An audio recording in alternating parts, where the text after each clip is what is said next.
Chapter 687. The mischievous speck of light ran away coolly from under the bright tiles of Taiji Palace. Passing through the heavy wooden doors of the rear palace, it ran into Hongguang Palace, burrowed into Shufang Palace, circled a few times under the slightly scarred tree, and finally hid in Guangxin Palace, which no one had lived in for a long time. Even in the slightly dry autumn wind, Guangxin Palace continued to emit a faint and bitter coldness.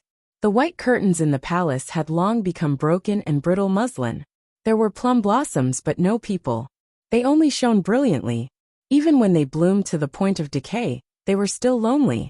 Compared to the quiet back palace, the imperial city around the front hall did not match the light atmosphere of the imperial palace. Especially inside the green stone imperial city, in the room deep under the vermilion-red palace wall, there was a solemn atmosphere. A few cold-eyed generals stood guard outside the room, but inside the room, it was unknown what they were talking about. I wonder when the great prince will return. General Gong Dian, who had resumed his position as commander of the imperial army and was in charge of the safety of the entire royal palace, stood by the person's side. There were not many people in this world who could make Gong Dian stand so obediently by his side. The person at the table was one of them, the head of the Bureau of Military Affairs, who had rendered meritorious service during the Jingdo Rebellion and was now appointed by the emperor to control the armies of the world. Commander Yi stroked his teacup with one hand. His eyes appeared slightly serious. He didn't speak for a long time. Brother. Perhaps this kind of silence was difficult for Gong Dian to endure. In the end, he couldn't resist reminding him. Oh. Yi Zhong seemed to wake from his thoughts and replied, Director Fan Jr. will be returning to the capital in a few days. If the great prince wants to return, it will be at least the beginning of spring. He glanced at Gong Dian. A complicated emotion flashed through his eyes. A moment later, he said in a low voice, What exactly do you want to ask? Even if the great prince returns to the capital, presumably he will immediately be transferred to Yanjing by the emperor to prepare for the northern expedition. What exactly do you want to ask? Gong Dian was silent. He and Yi Zhong were both the emperor's trusted aides. However, although the entire royal palace appeared peaceful this afternoon, there was a murderous intent hidden within it that he was not used to. He faintly guessed that this murderous intent had something to do with the major figure, who had just left Jingdo not long ago. Otherwise, his senior brother would not have been overseeing matters in the Bureau of Military Affairs. Instead, he calmly waited outside the royal palace for an entire day. What are you waiting for? Asked Gong Dian. I'm waiting for His Majesty's decree. After Yi Zhong said this, he remembered that the emperor was currently making a decision.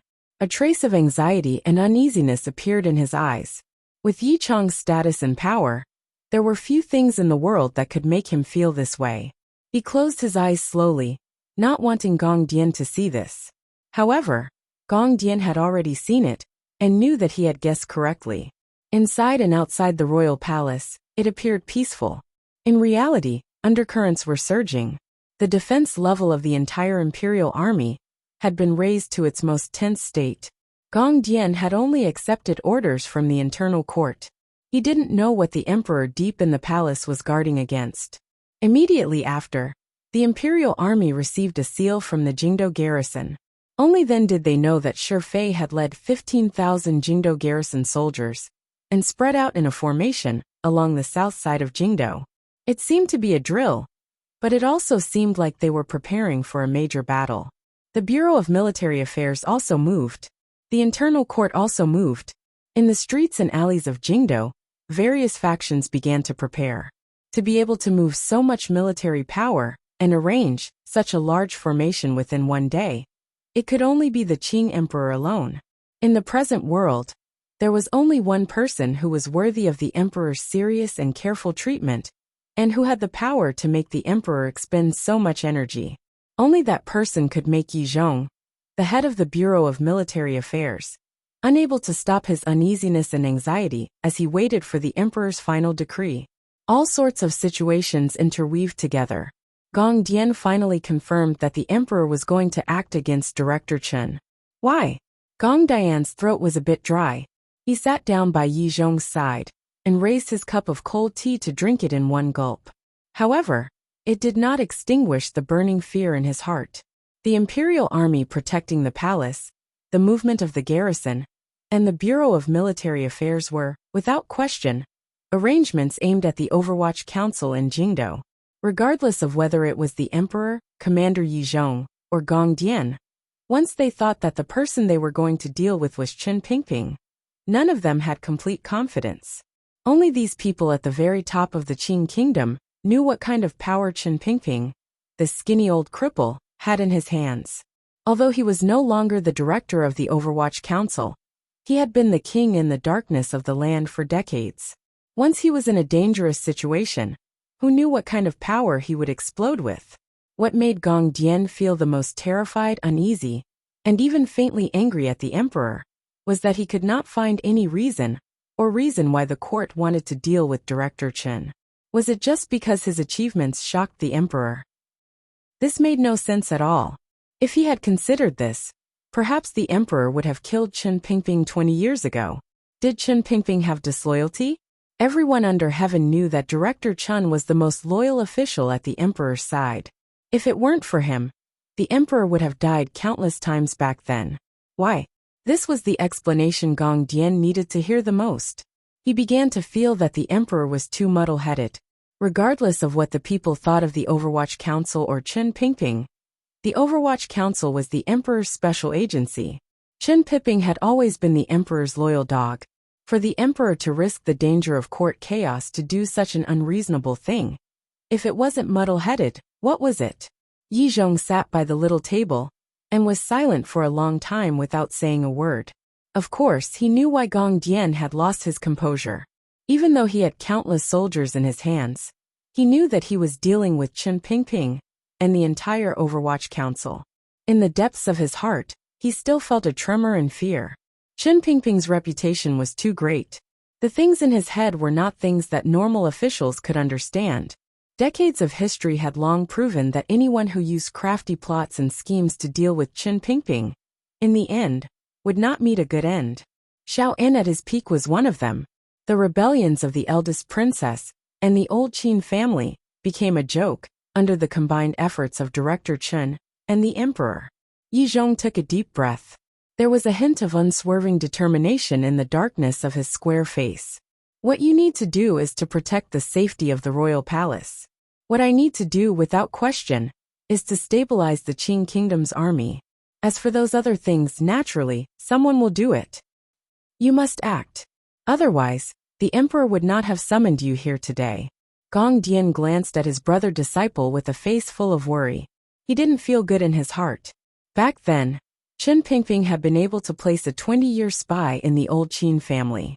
Who knew who in the Yi family, or even the most reliable Dingzhou army, were Chen Pingping's people? The emperor is muddle-headed. Gong Dian thought that if the emperor truly broke off relations with Director Chen, no matter what the final outcome was, the entire Qing court would suffer irreversible damage because of this turmoil. The Overwatch Council might not rebel. Yi Zhong closed his eyes tightly and faintly said, "The emperor must have his own way of controlling the Overwatch Council." Gong Dian only shook his head. Although in his heart, the emperor was the most powerful person in the world, and most worthy of loyalty and worship, Chen Pingping was, without question, the most powerful person hidden in the darkness. The Overwatch Council was not so easy to control. Immediately after, he thought of another terrifying matter. If the old director is truly captured and brought back to Jingdo, Gong Dian stared into Yi Zhong's eyes and said through gritted teeth, "What will Sir Fan Jr. do? The emperor is muddle-headed." This was the third time he had said the emperor was muddle-headed. As a loyal official, Gong Dian's reaction was indeed a bit big. However, this could not be blamed on him. Anyone who knew the true movements of the court would feel a chill from the bottom of their hearts. If this operation was targeted at Chen Pingping, it was the same as targeting the Overwatch Council. Fan Xian. Yi Zhong suddenly opened his eyes and coldly said, "He has probably just left Dongyi. Once the ship has sailed, what can he change? Even if Chen Pingping has the grace of passing on his legacy to him, in the end, this is the emperor's will. As a son, Would Fan Xian have the desire to avenge his father because of an old superior? Gong Dian thought about it carefully and slowly nodded his head. These two important military officials only thought that Fan Xian being able to take control of the Overwatch Council was the emperor's will, and that Chen Pingping had only played the role of passing on help and guidance. They had completely not thought of Fan Xian's feelings for Chen Pingping, or the story this matter involved many years ago. Shi Fei has already brought the Jingdou garrison south, Yi Zhong slowly said. Yi Chong spoke slowly. I only hope that this incident will cause as little commotion as possible. Impossible. Gong Dian very straightforwardly shattered Commander Ye's fantasies. They were all officials of the Qing Kingdom. They all hoped that the Qing Kingdom would be able to maintain stability and harmony, while the present situation was good. They all hoped that the Qing Kingdom could move steadily and powerfully toward its most glorious day. However, everyone knew that the battle between the emperor and Chen Pingping would certainly create a large chasm in this country. I don't know what His Majesty is thinking. Yi Chong's expression was steely as he said word by word. I only know that if Your Majesty wants to arrest Director Chen, the director must have done something. Gong Dian shook his head. I don't think so. If the Qing Kingdom's great emperor was like a god in the sunlight, unattainable, dazzling, and ruling over the world, then the Qing Kingdom's great emperor was like a god in the sun. Then, Chen Pingping, who had controlled the Overwatch Council for decades, was like a king in the darkness. He had always carefully hidden behind the emperor's light, and helped the emperor complete some things that were inconvenient for him to do. He helped the Qing Kingdom control some things in the darkness. For decades, the Qing court had always advanced in the struggle between the civil official system and the Overwatch Council. Regardless of whether it was the powerful Prime Minister Lin Ruofu, or the Hall of Governmental Affairs and Imperial Censorate later, no one could shake Chen Pingping's position in court. No one could decrease the emperor's imperial favor and trust in Chen Pingping. The officials had long gotten used to this, and had already given up hope. They thought that the emperor and Chen Pingping were an anomaly between ruler and official. Perhaps they would know each other until their hair turned white, and then until they died of old age. It would still be this interweaving of light and darkness. The mutual trust between ruler and official was truly a match made in heaven. That was why Gong Dian was afraid, and why Yi Zhong was worried. They didn't dare to imagine how much terrifying energy would be drawn out once the light and darkness clashed. That energy was probably not something that could be resolved by a large army pressing down on a city. Shi Fei, who knew the inside story, and was heading southeast of Jingdou, was the person with the heaviest heart. Like Gong Dian, he could not understand why the emperor was acting against old Director Chen. The old director had clearly resigned from all his posts, and wanted to return to his hometown to retire.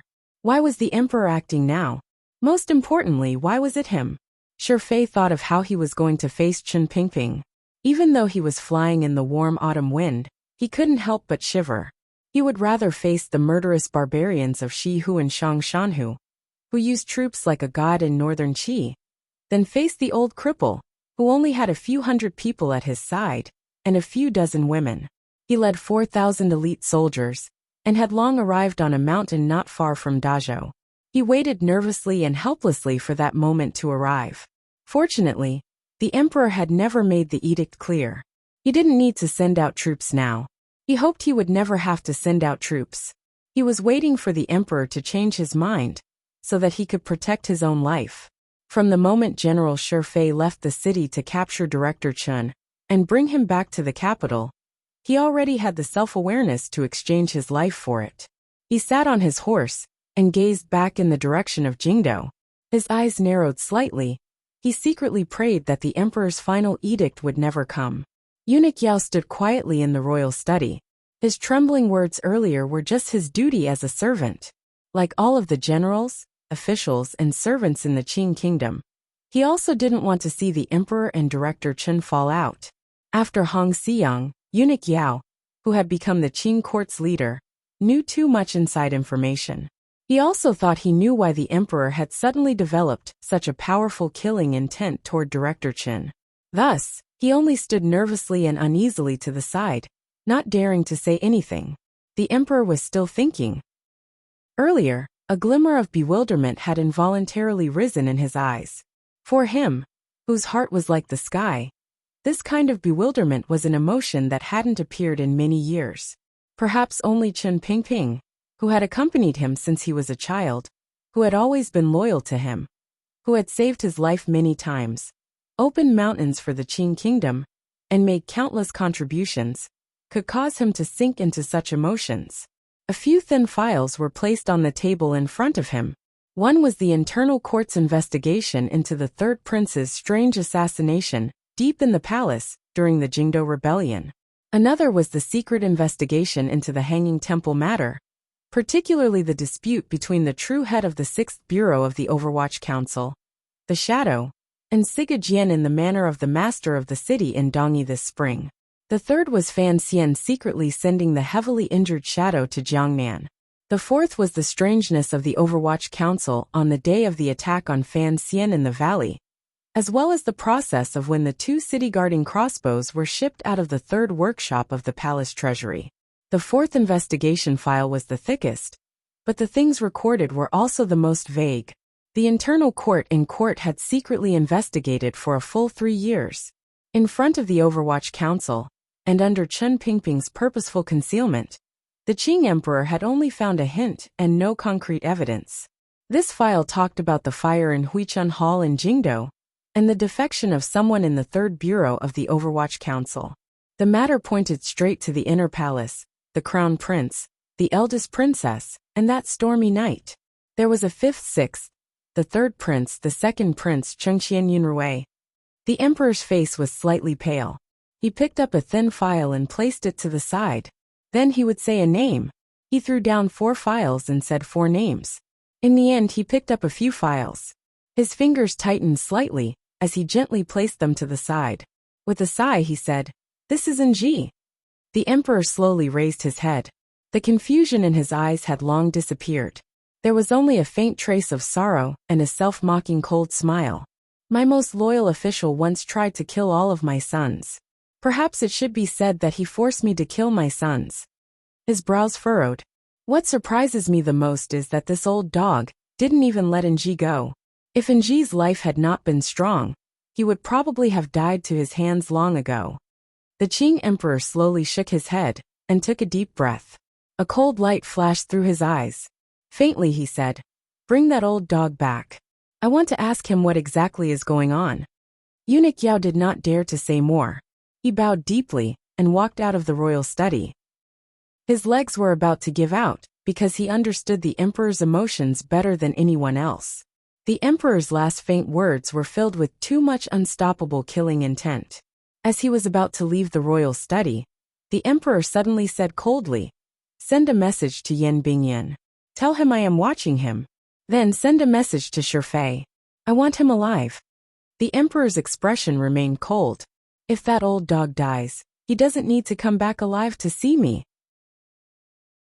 Chapter 688. There were many things to do this month, so I didn't write much, so I didn't have the nerve to ask for votes. Today was the last day of November, so I had to ask for votes no matter what. I hoped that everyone still had votes. I pursed my lips. Next month, I will do my best to ask for votes. This is quite serious. I will write seriously and ask for votes seriously, because regardless of whether I can finish writing Qing Yu's year next month, one thing is for sure, and that is that I will be asking for votes for the last month. I don't know what the situation will be, so I hope that everyone will leave December's votes for me.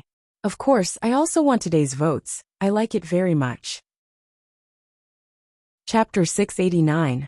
At noon, Scholar he placed a hand on his forehead to block the blinding sun. Ignoring the blinding sweat flowing down his face, he quickly left the quiet royal palace. He did not enter the small corner room of the Hall of Governmental Affairs. Instead, he boarded the sedan chair and came to the yamen of the imperial censorate. Once he entered the yamen, he realized that his official robes had long been soaked in sweat.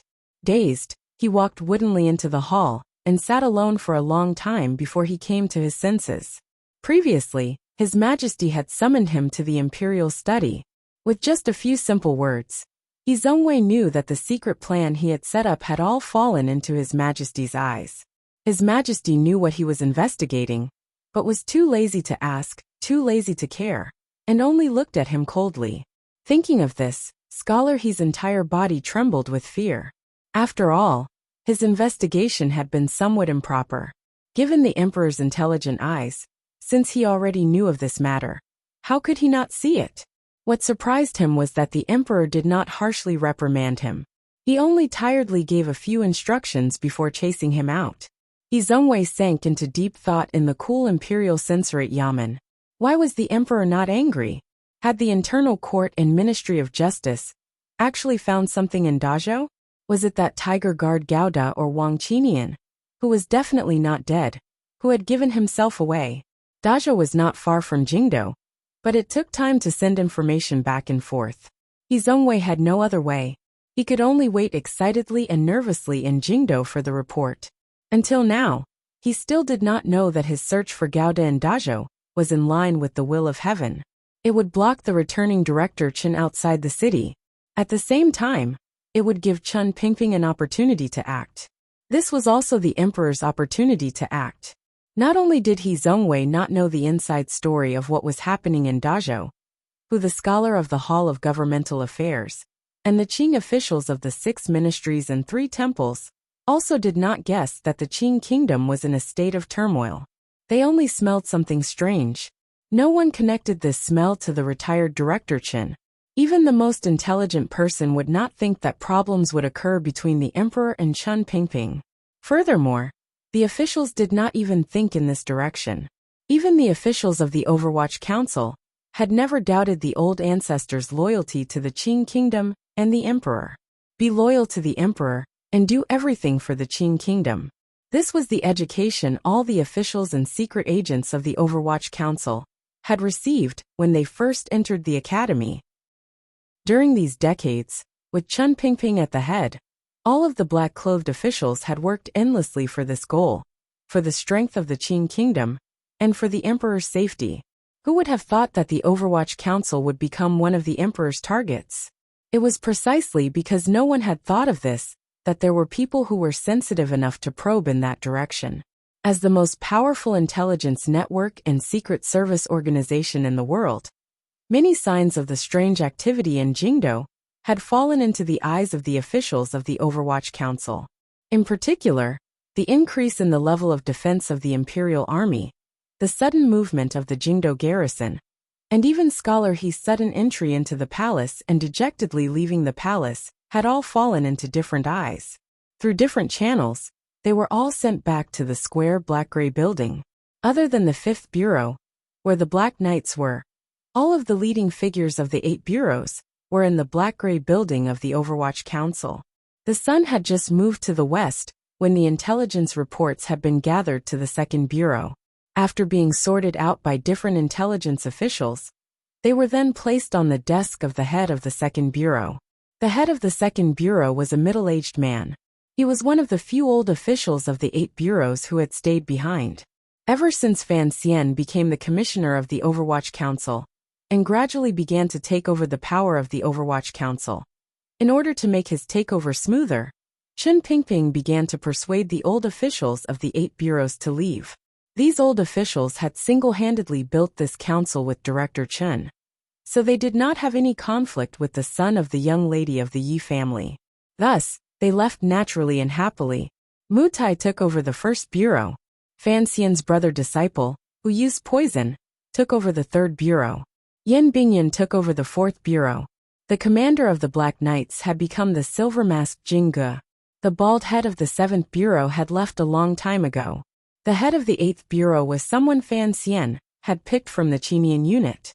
Only the 2nd Bureau, because of the importance of intelligence reports, was still managed by the old head. He sincerely and dutifully trained his deputy. Once the deputy was able to take over the entire Qing kingdom's intelligence system, he would have this person close to Director Fan take over. The Overwatch Council and Imperial Censorate had been fighting lawsuits.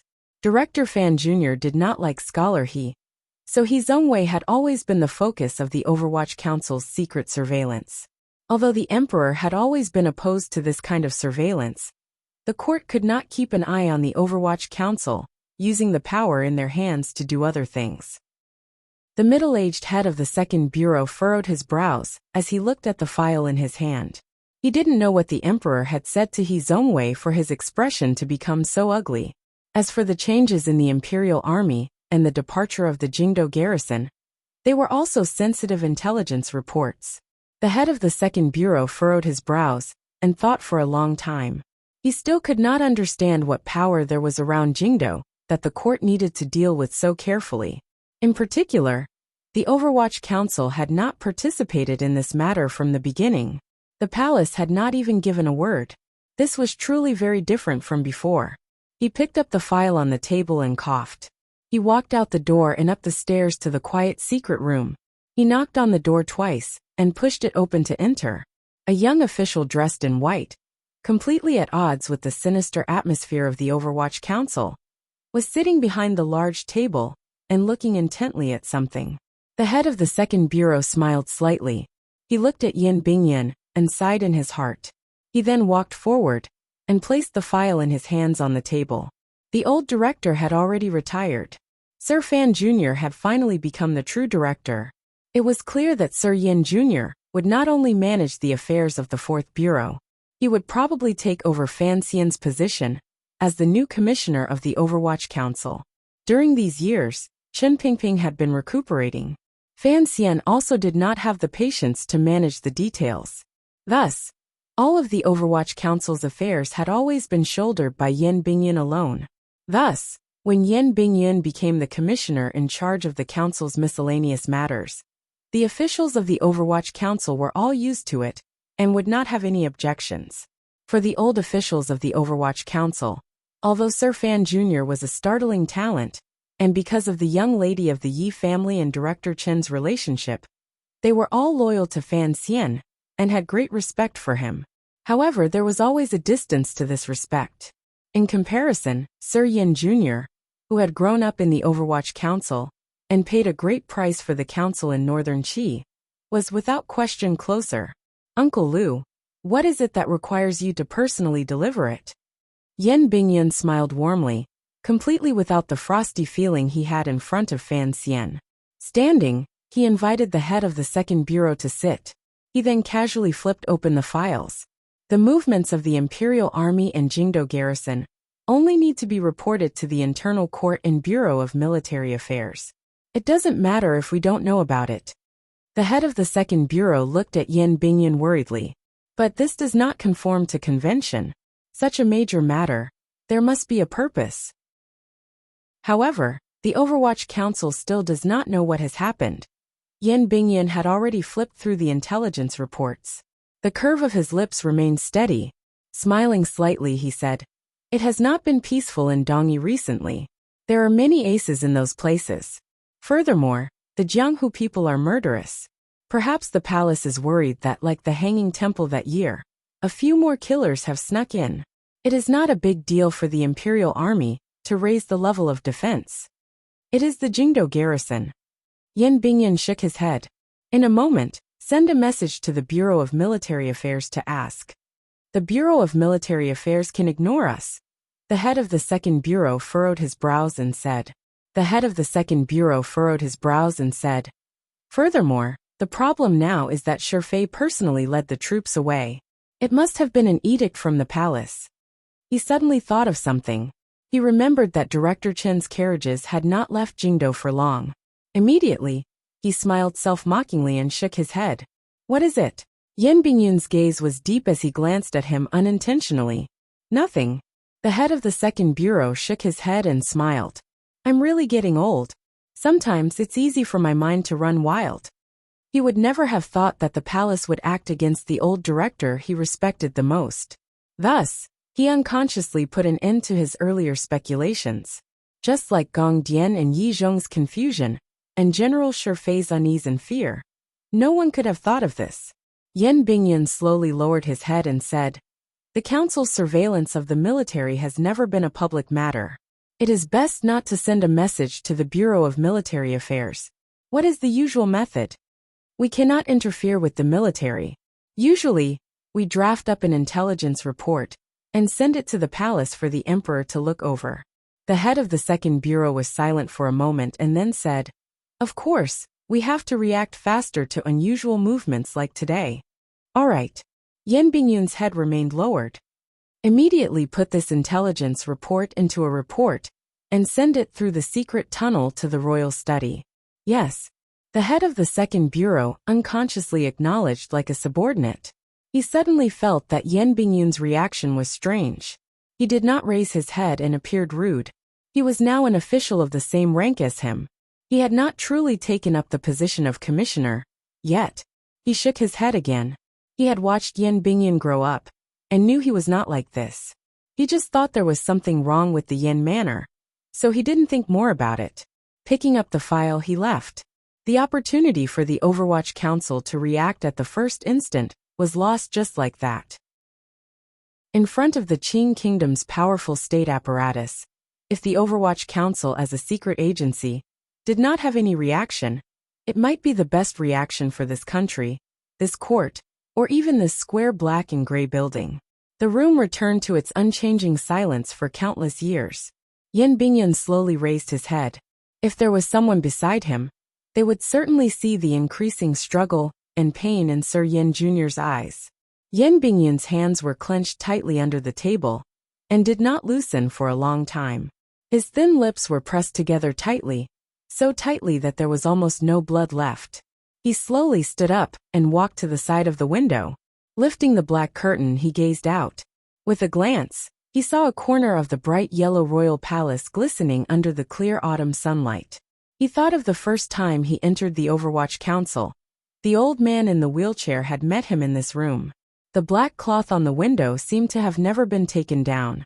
It was as if the old man was used to the darkness and never saw the sunlight again. Later, the old man left this room and returned to Chun Garden. Fan Xian did not like staying in the Overwatch Council's serious and sinister courtyard every day, so the person who stayed in this room the longest was Yan Bingyun himself. In the past, the heads of the 8 bureaus would report matters to the 2 sides of this long table.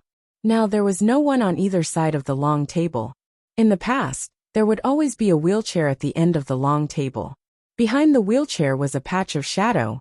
Now the wheelchair was long gone. Yan Bingyun slowly pulled down the black curtain in his hand and let out a long sigh. The confusion, struggle, and pain in his eyes gradually disappeared. Since he was the second owner of this room, he had to inherit the previous owner's temperament and will. Since he had made up his mind, he could not hesitate. Yan Bingyun was one of the 7 young officials the Qing Emperor had summoned into the palace when he was injecting new blood into the court. These 7 young officials were the new people the Qing Emperor had prepared for the future of the Qing kingdom. Other than Qin Hung, who had died in the rebellion, the other 6 had already begun to shine in the Qing court. Of the 6, the one who had climbed the fastest was He Zhongwei. At such a young age, he was already a traveling scholar of the Hall of Governmental Affairs. He also held the position of imperial censor of the left. Yan Bingyun and Cheng Jialin, one of Fan Xian's 4 disciples, were, without question, grouped into Fan Xian's faction. However, no one knew how much effort and intimidation the Qing Kingdom's mighty emperor had put into the Overwatch Council's Sir Yan Jr. during that night's conversation. In the emperor's eyes, the most important of the so-called 7 gentlemen were He Zhongwei and Yan Bingyun. Yan Bingyun slowly sat down and spread his palms flat on the table. Gently, he ran his hands over the Overwatch Council's complicated documents and intelligence reports. Then, he gently rang a bell and summoned in his direct subordinates, as well as the members of the Qinian unit he could use. In a quiet voice, he gave out order after order. These orders did not appear to have any connection to each other, and did not draw much attention. However, the reinforcement to Dongyi and the exchange with Deng Ziyu and Shiliang Road would take up most of the Overwatch Council's attention during these dozen days. In total, 4 orders easily emptied most of the Jingdo Overwatch Council's power and began to move them to various places in the Qing Kingdom. These movements were not unusual, so they did not draw anyone's attention. However, with this, it would be difficult for the Overwatch Council to gather a powerful killing force in Jingdo again. There were not many people who could do this. Even if Fan Xian did it himself, he probably would not have done it as quickly as Yin Bingyan. In the end, Fan Xian was not someone who could handle detailed matters. He understood the Overwatch Council very well, but he still did not understand it as thoroughly as Yin Bingyan. For such a large Overwatch Council to be able to create such a result by only moving a few points, Sir Yin Jr.'s planning skills were still as powerful as ever. The only thing that could not be moved was the First Bureau of the Overwatch Council. The First Bureau was responsible for overseeing the governance of Jingdo's officials. Furthermore, the First Bureau had been personally managed by Fan Xian. Although Mu Tai had become the head of the First Bureau, the officials of the First Bureau still felt that their direct superior was the director. Although Yin Bingyan had Fan Xian's orders, he could not use overly bizarre orders to move them out of Jingdo. After Yin Bingyan finished all of this, he took a deep breath. It was as if everything he had just done had almost suffocated him. Everything is for the Qing Kingdom. Yin Bingyan slowly closed his eyes. He couldn't help but think of the conversation he had with his father a long time ago. The corners of his smooth eyes twitched involuntarily. Or is it all for the Overwatch Council? When Eunuch Yao left the royal study and came to the foot of the palace walls to announce the imperial edict to Yi Zhong and Gong Dian, not many people in the royal palace knew of this matter. When Yi Zhong and Gong Dian knelt on the ground and forcefully suppressed the shock and unease in their hearts to receive the edict, Eunuch Yao handed over the emperor's letter and said expressionlessly, "General Shifei is waiting for the edict." Yi Zhong stood up and accepted the emperor's letter. It was as if he had accepted Dong Mountain. It was so heavy that he could barely raise his arm. He was one of the few remaining 9th-level aces in the Qing Kingdom. Faced with this letter, he still felt that he could not bear the burden. Fortunately, the person who truly needed this letter was Shifei, an important official sent by the military from Yanjing. Because he had not been in Jingdo for a long time, he had been sent by the emperor on such a dangerous mission. As the head of the Bureau of Military Affairs, Yi Zhong couldn't help but feel a wave of sorrow for Shifei. At the same time, a chill rose in his heart. The emperor had sent the military from Yanjing to handle this matter, and not the Dingzhou army. Other than the fact that Shifei was leading the Jingdo garrison, it had to be said that Yi Zhong had lived in Jingdo for a long time. The emperor was not at ease with his relationship with Chun Pingping. Yi Zhong understood this, but his expression did not change at all. Eunuch Yao left the imperial army camp empty-handed. With his body hunched, he slowly walked deeper into the palace. Like Yi Zhong, many complicated emotions rose and fell in this head eunuch's heart. After serving in the palace for a long time, he was used to the conversation between the emperor and old director Chen that was completely different from that between ruler and official. He knew that in the emperor's heart, old director Chen was not just a normal official. Thinking of the emperor's angry scene in the royal study, the smile on Eunuch Yao's face involuntarily became bitter. In his opinion, if the emperor truly wanted to punish old director Chen, then wouldn't it have been more convenient for the emperor to take action in Jingdo when the old director had entered the palace to bid farewell? Why did he have to wait until old director Chen had already left the capital and was on his way home before taking action? The matter was in Dazhou. The Tiger Guard who had escaped before the battle was in Dazhou. The Ministry of Justice aces that scholar he had sent were in Dazhou. The aces that the internal court had sent to help the imperial censorate were also in Dazhou. Eunuch Yao understood the emperor's intentions better than anyone. It looked like the emperor was still watching.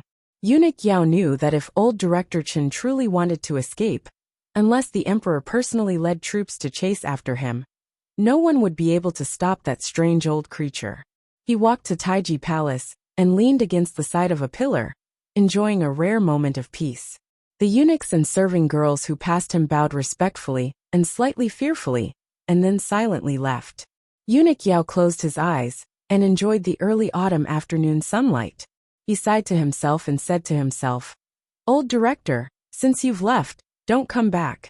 The emperor also doesn't want you to come back." After the cold-blooded and heartless Qing emperor had secretly investigated for a long time, he still went against his nature and gave Chen Pingping a chance to defend himself, and a chance to leave. Before Chen Pingping left, he did not defend himself. Now outside Dazhou, he had run into Tiger Guard Gouda, who was wanted by the court.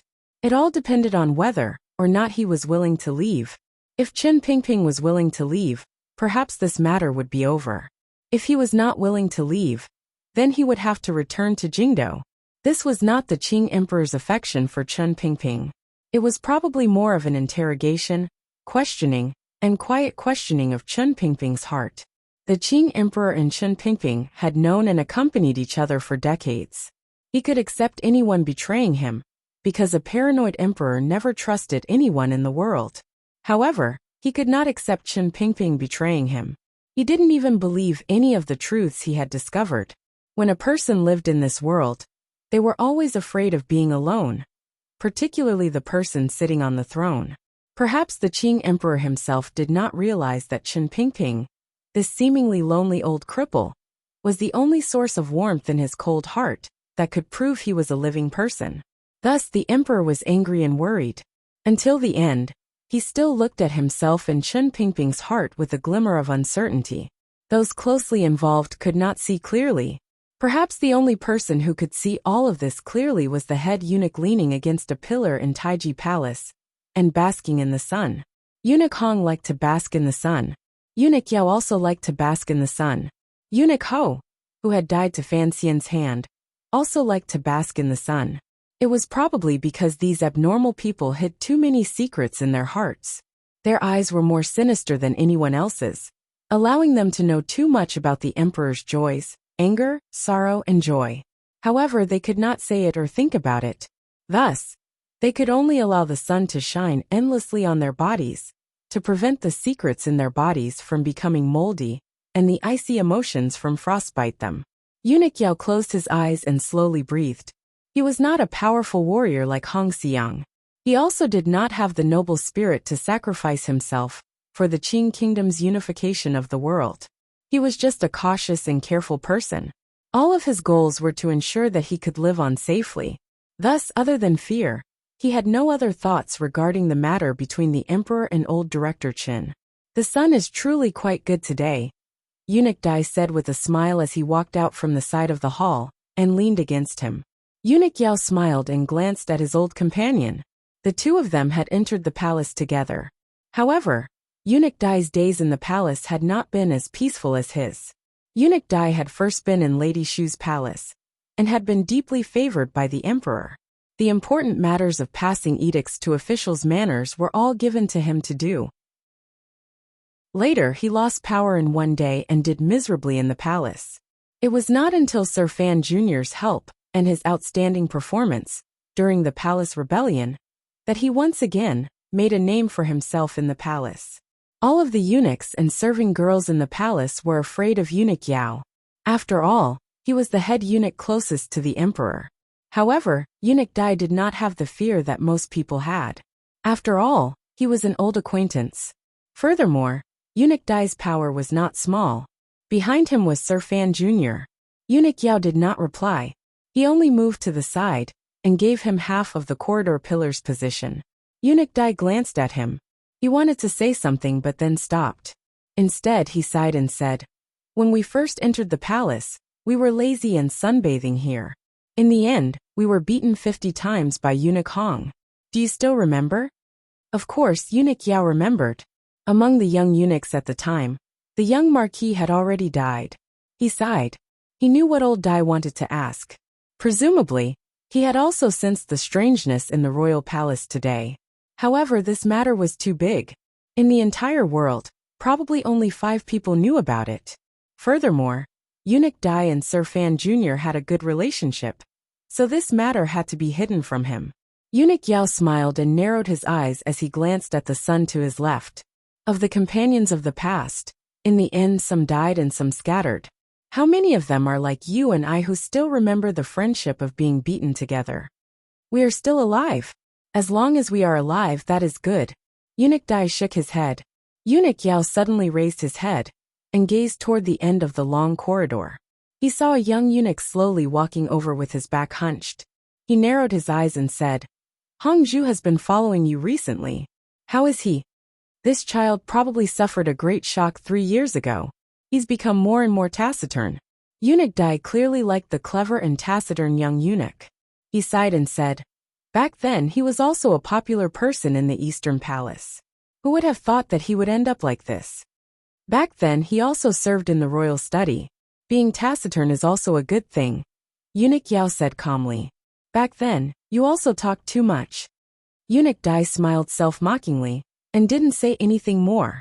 2 days later, in a mountain on the outskirts of Dazhou, the Jingdo garrison, which had just rested for less than a day, received an urgent secret report from the Bureau of Military Affairs in Jingdo.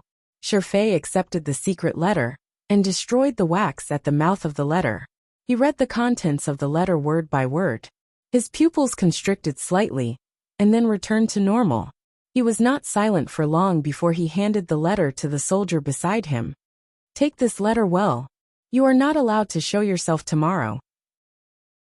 If I die, give this letter to Sir Fan Jr. Thousands of Jingdo garrison riders were waiting in the valley. General Shifei only brought the soldiers beside him to stand under the setting sun and watch the activity in Dazhou not far ahead. The soldier was slightly shocked. He thought that the Yanjing army had never had any connection to Sir Fan Jr. or even the Overwatch Council. Why was this letter so important? Shifei laughed coldly and didn't explain anything. He looked at his subordinates at the bottom of the valley. He had no confidence in his heart. Even he didn't know whether or not there were spies planted by the Overwatch Council among the Jingdo garrison soldiers. Although the court had clearly decreed that the Overwatch Council's regulations strictly forbade the Overwatch Council from infiltrating the military, what kind of person was General Shifei? He did not believe this at all. Even a major figure like the old Qin master had fallen to the hands of an Overwatch Council spy. Shifei did not think he was more powerful than Qin Yi. He took a deep breath and said, slow down and move closer in the direction of Dazhou. He was afraid that he would fail and die. He was even more afraid that once he died, the emperor, in order to appease Sir Fan Jr.'s emotions, would put the crime of killing Director Chen on him. Thus, he handed the emperor's letter to his soldier. If he failed this time, then this letter had to be delivered to Fan Xian's hands. Chapter 690. Dazhou in the night, surrounded by torches, and filled with sparks in the sky and on the ground. Dazhou was not much darker than day. The previous director of the Overwatch Council, the Qing Emperor's most loyal servant and closest official, Chen Pingping, sat in his wheelchair. He looked at the people kneeling on the ground and kowtowing to him on both sides of the road. The expression on his face did not tremble at all. The fine and deep wrinkles did not bloom into the shape of a chrysanthemum. Instead, they coldly spread out. It was like a shocking scene formed on a yellow plain after being washed by rain for thousands of years. His withered and old hands slowly stroked across the wool blanket. This light gray wool blanket was always smooth and comfortable. Each time he stroked it, Chen Pingping always felt that he was stroking something he did not have the good fortune to touch. It did not take long for him to learn from the internal court eunuch what had happened in Dazhou. He also learned who the court criminal being protected by the Overwatch Council subordinates and being treated was. Gao Da. Chen Pingping was not familiar with this name, but he was not a stranger either. He knew that it was Fan Xian's trusted bodyguard. He glanced at the blood-covered criminal of the imperial court, and his cold eyes gradually narrowed. The Overwatch Council did not know that Gao Da was still alive. Chen Pingping sighed in his heart. He thought to himself that even the leader of the Tiger Guards had been turned by Fan Xian into someone who valued his life. Although Ji usually appeared indifferent and uninteresting in his conduct, unexpectedly, he had such magic in the fine details. Just as Chen Pingping had said to himself earlier, Qiao Qiao's mother had actually given birth to Qiao Qiao. This was not a very coincidental matter. Rather, it was preordained by cause and effect. The events of the past were preordained, and then they landed here.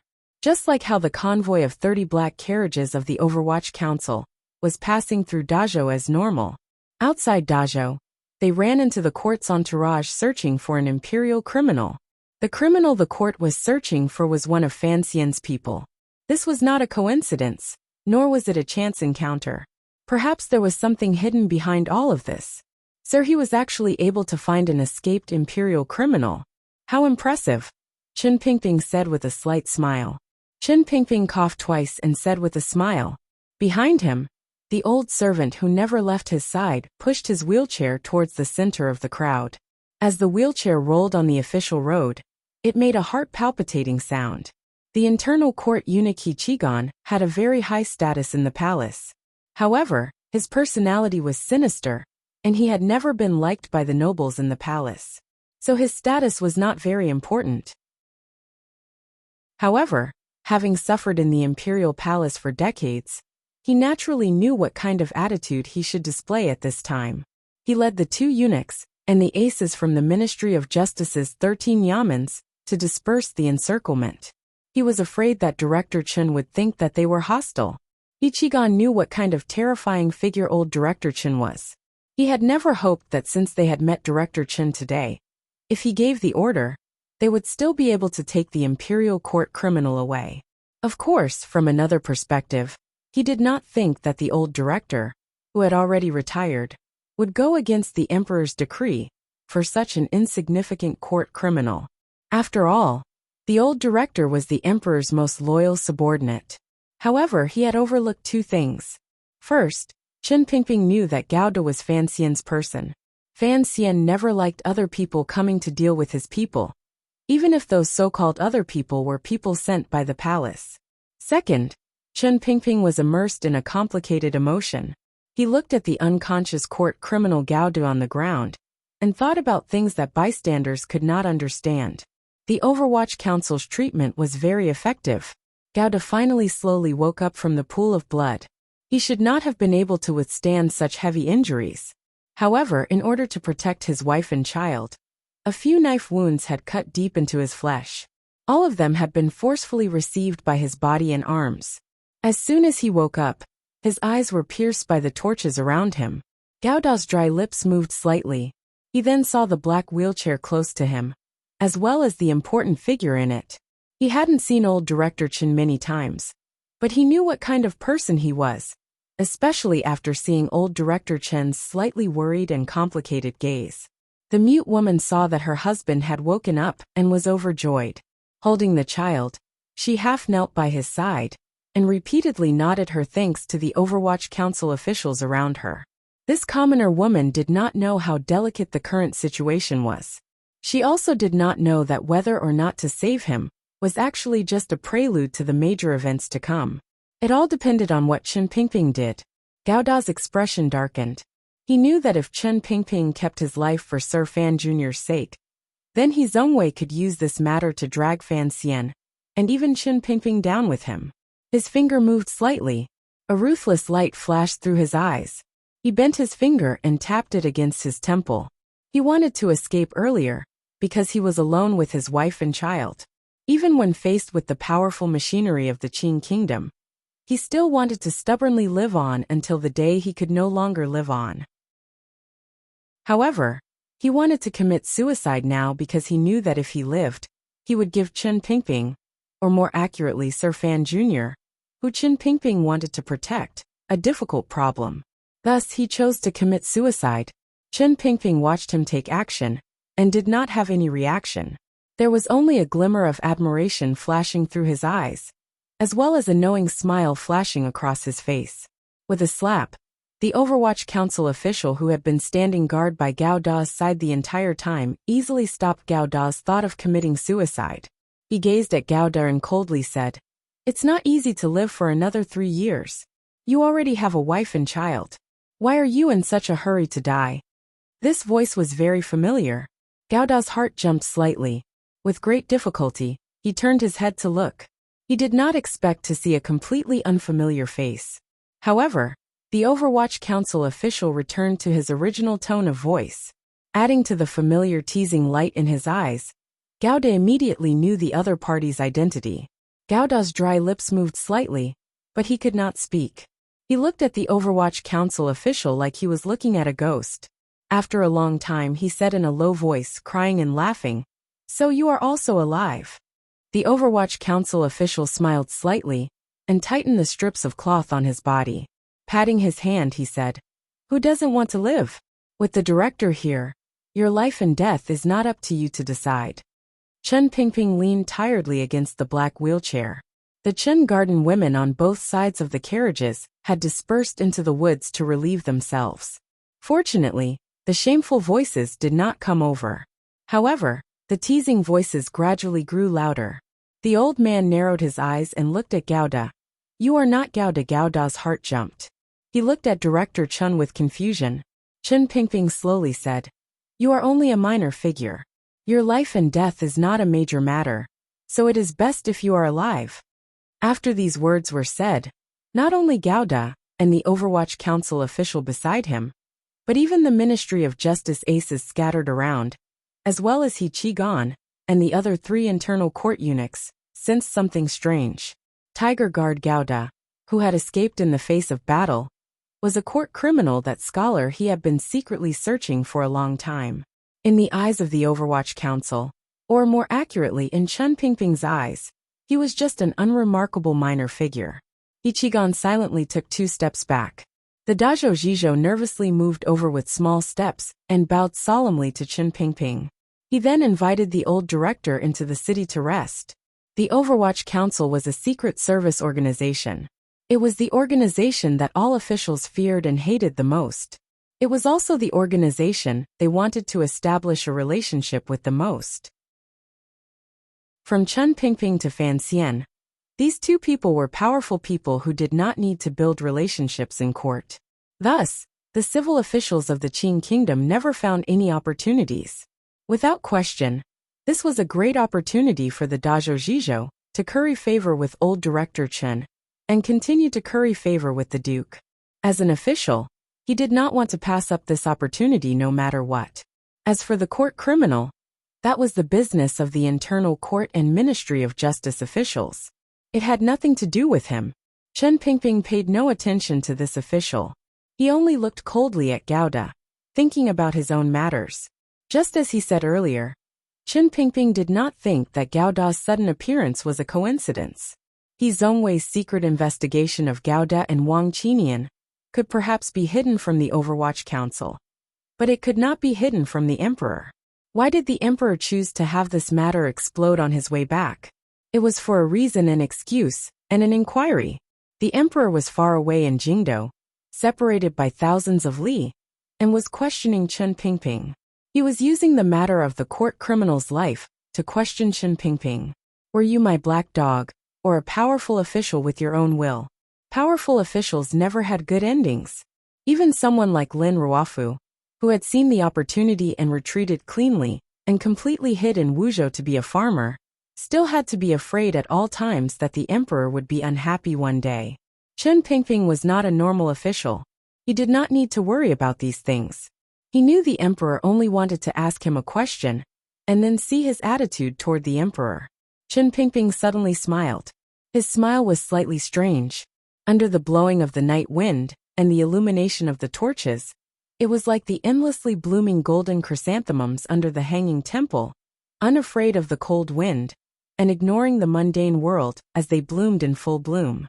"Let Gouda recover," he said with a slight smile as he gently stroked the arms of the wheelchair. The dozens of people the court had sent from Jingdou to capture the criminal, as well as the hundreds of bailiffs and soldiers from Dazhou, heard these light words and felt a chill in their hearts at the same time. They knew Director Chen had decided to interfere. Although they did not dare to resist, and were powerless to resist the Overwatch Council swordsmen and secret agents in the 30 black carriages, as well as the power hidden in the darkness, they still felt shocked. If Chen Pingping wanted to protect this person, the Emperor would probably have to give him this face. He Qigong, and the aces of the 13 yamens all thought this. Their expressions were very ugly and awkward. However, not a single person dared to express any opposition to Chen Pingping's words. Opposition was ineffective. Opposition was useless. Ichigong's throat was dry. He was not satisfied.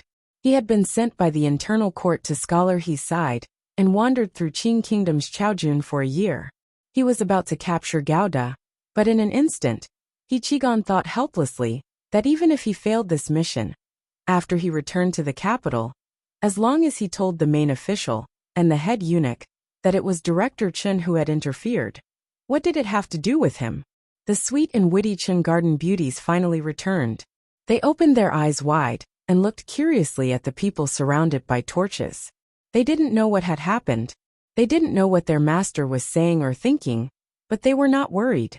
Regardless of whether it was in Chen Garden, during the guerrilla warfare during the Jingdo Rebellion, or now on the road back home, they always had people from the Overwatch Council at their side to protect them. Regardless of which department the officials were, they were all very polite to them. They were all orphan girls Chen Pingping had bought from poor people. Other than being beautiful and able to sing good songs, they had no other strengths. However, Chen Pingping was willing to raise them and protect them. This kind of eccentricity also created these flowers in a greenhouse. If Chen Pingping, this large mountain, fell, no one knew what kind of fate these flowers in a greenhouse would meet. Chen Pingping lowered his head and listened to the familiar women's voices not far behind him. He smiled slightly. He did not have the group of carriages follow the Dazhou Zhizhou's invitation into the city to spend the night. Instead, he sat calmly in his wheelchair and looked at the complicated expressions of the internal court eunuchs and Ministry of Justice officials around him. It was as if he was thinking about something and waiting for something. Then he closed his eyes. There were not many people in this world who understood the Qing Emperor as well as Chen Pingping did. Gao Da was indeed a minor figure. Even as a touchstone, he did not have that kind of hardness. However, the human heart was always a subjective thing. It was as if the emperor was saying to Chen Pingping in the dark mountains, "This criminal is the stone I left for you."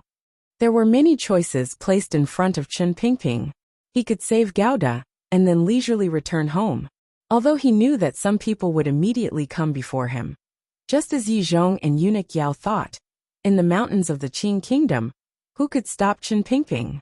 He could ignore Gao Da's life and death, and take the women in the carriages back home to retire, and live out the rest of his life. The emperor gave Chen Pingping one last chance to choose. Regardless of which one Chen Pingping chose, perhaps it was something the emperor wanted to see. The emperor knew that if Chen Pingping did not want to return to Jingdo to face him again, then no one could force him to return to Jingdo to face him. Chen Pingping did not move. The atmosphere on the two sides of the road became more and more strange. Many people could already see that Chen Pingping seemed to be waiting for something. Was someone else coming? The Overwatch Council official who had been standing guard by Gao Da's side walked to the side of the wheelchair and lowered his body to quietly say something by Chen Pingping's ear. Chen Pingping slowly shook his head. He shook his head slowly but firmly. Before long, voices gradually rang out from the back of the road. These voices were not very noisy. On the contrary, they carried a cautious tone. The Overwatch Council officials did not stop this group. Instead, they cautiously used their gazes to escort them to the center of the circle of torches. The Dazhou Zhizhou, He Qigong, and the other internal court eunuchs and officials of the Ministry of Justice finally saw this group clearly. They finally knew who Director Chen was waiting for. Other than shock, they couldn't help but feel a chill. Director Chen had long known what was going to happen. If this was a large chessboard, then He Qigong, the internal court eunuchs, the officials of the Ministry of Justice who had worked hard for a long time, and even He Zhongwei, who had laid out this plan in the beginning, were all unremarkable chess pieces on the chessboard. The people He Zhongwei had sent did not have an imperial edict in their hands. The Overwatch Council's interference could not be considered disobeying the edict. Given Chen Pingping's position, there was no problem. However, the imperial edict had finally arrived. It was like a red team suddenly jumping a horse onto the back of an elephant, and then asking the old black general, "Do you want to move or kill the horse?" There were no eunuchs announcing the edict in the small group of a dozen or so people. These Qing soldiers wore armor and were unusually valiant. However, they all wore complicated emotions on their faces. The leader of the small group held the bright yellow imperial edict high in his hand. The sound of horse hooves broke the silence outside Dazhou. All of the soldiers dismounted in unison and bowed solemnly toward Chen Pingping in the wheelchair.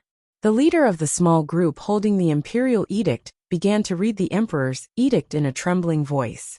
The edict had nothing to do with Chen Pingping, who had returned to his hometown to retire. It was only directed at the court criminal Gouda in the Overwatch Council carriage. It ordered the Ministry of Justice to immediately bring this traitor, who deceived the emperor, back to the capital. No one was to stop him, otherwise he would be punished with treason. After the reading of the edict, it was so quiet that one could hear the sound of water dripping from the grass not far away. Everyone's gaze turned fearfully toward the old man in the wheelchair. Even the stupidest person could see that something was wrong. How could there be such a coincidence in the world? Just now, the Overwatch Council had said that the internal court did not have an imperial edict. Now the imperial edict had appeared in Dajo. The Dajo Jijo unconsciously took a step back. Everyone unconsciously took a step back. They finally knew that this scene was actually a game between the emperor and Director Chen. They did not have the right to participate in this matter. They didn't even have the right to take a look. The leader finished reading the imperial edict in a trembling voice and put the bright yellow cloth back into his clothes. He then walked to the front of the wheelchair and knelt down on one knee. In a low voice he said, "I am the Deputy General of the Jingdo Garrison Guanxiong. Following General Shi's orders, I have come to assist the Ministry of Justice of the Internal Court in capturing the court criminal. Please make things easier for me, old director." Chen Pingping's face was slightly pale. He knew that this scene would eventually come. In the end, the emperor had not completely blocked off the final path. However, perhaps that was because the emperor had long known that he would block off this path himself. It was still the same old saying. This matter had arisen because of Gouda, but it had nothing to do with him. It was just a mutual question between him and the emperor. In the distant mountains it was all quiet. All of the horses were chewing. The Qing Kingdom's warhorses had been trained very well. They didn't even make a sound when they stepped on the ground. Thousands of elite riders of the Jingdo garrison were waiting in this valley, waiting for the final order to launch the attack. Thousands of armored riders charging toward the 30 black carriages on the road should not be a difficult mission. Regardless of whether it was General Shi standing at the very front, or the Jingdo garrison soldiers behind him who already knew the inside story. They all felt that this was perhaps the most difficult battle of their lives. Shi sat quietly on the back of his horse and put down the telescope in his hand. He did not forget that the Qing Kingdom only produced a few pairs of this telescope. The one in his hand was a gift from Sir Fan Jr. during the new year. Shi had experienced countless battles in his life. He could truly be said to be someone who had been through hundreds of battles. 3 years ago, the Dongshan Road in the capital was in chaos. The commander of the Northern Expedition Camp, Yan Xiaoi, rebelled and led thousands of soldiers to surround the Great Dong Mountain. The entire Northern Expedition Camp sank into chaos. Although the rebellion failed, and the Northern Expedition Camp was like a group of dragons without a leader, it was very likely that a mutiny or defeat would occur. At that time, Shi received the emperor's important orders and entered the Northern Expedition Camp alone. With an imperial edict, he subdued tens of thousands of soldiers. It was because of this great service that he became the present commander of the Jingdo garrison. One person could subdue tens of thousands of people.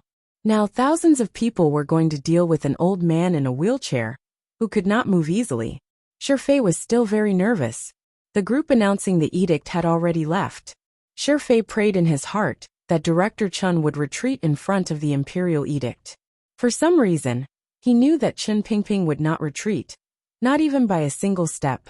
This was a very strange feeling. Perhaps the emperor knew that Chen Pingping did not want to retreat, so he had left a path of retreat for him.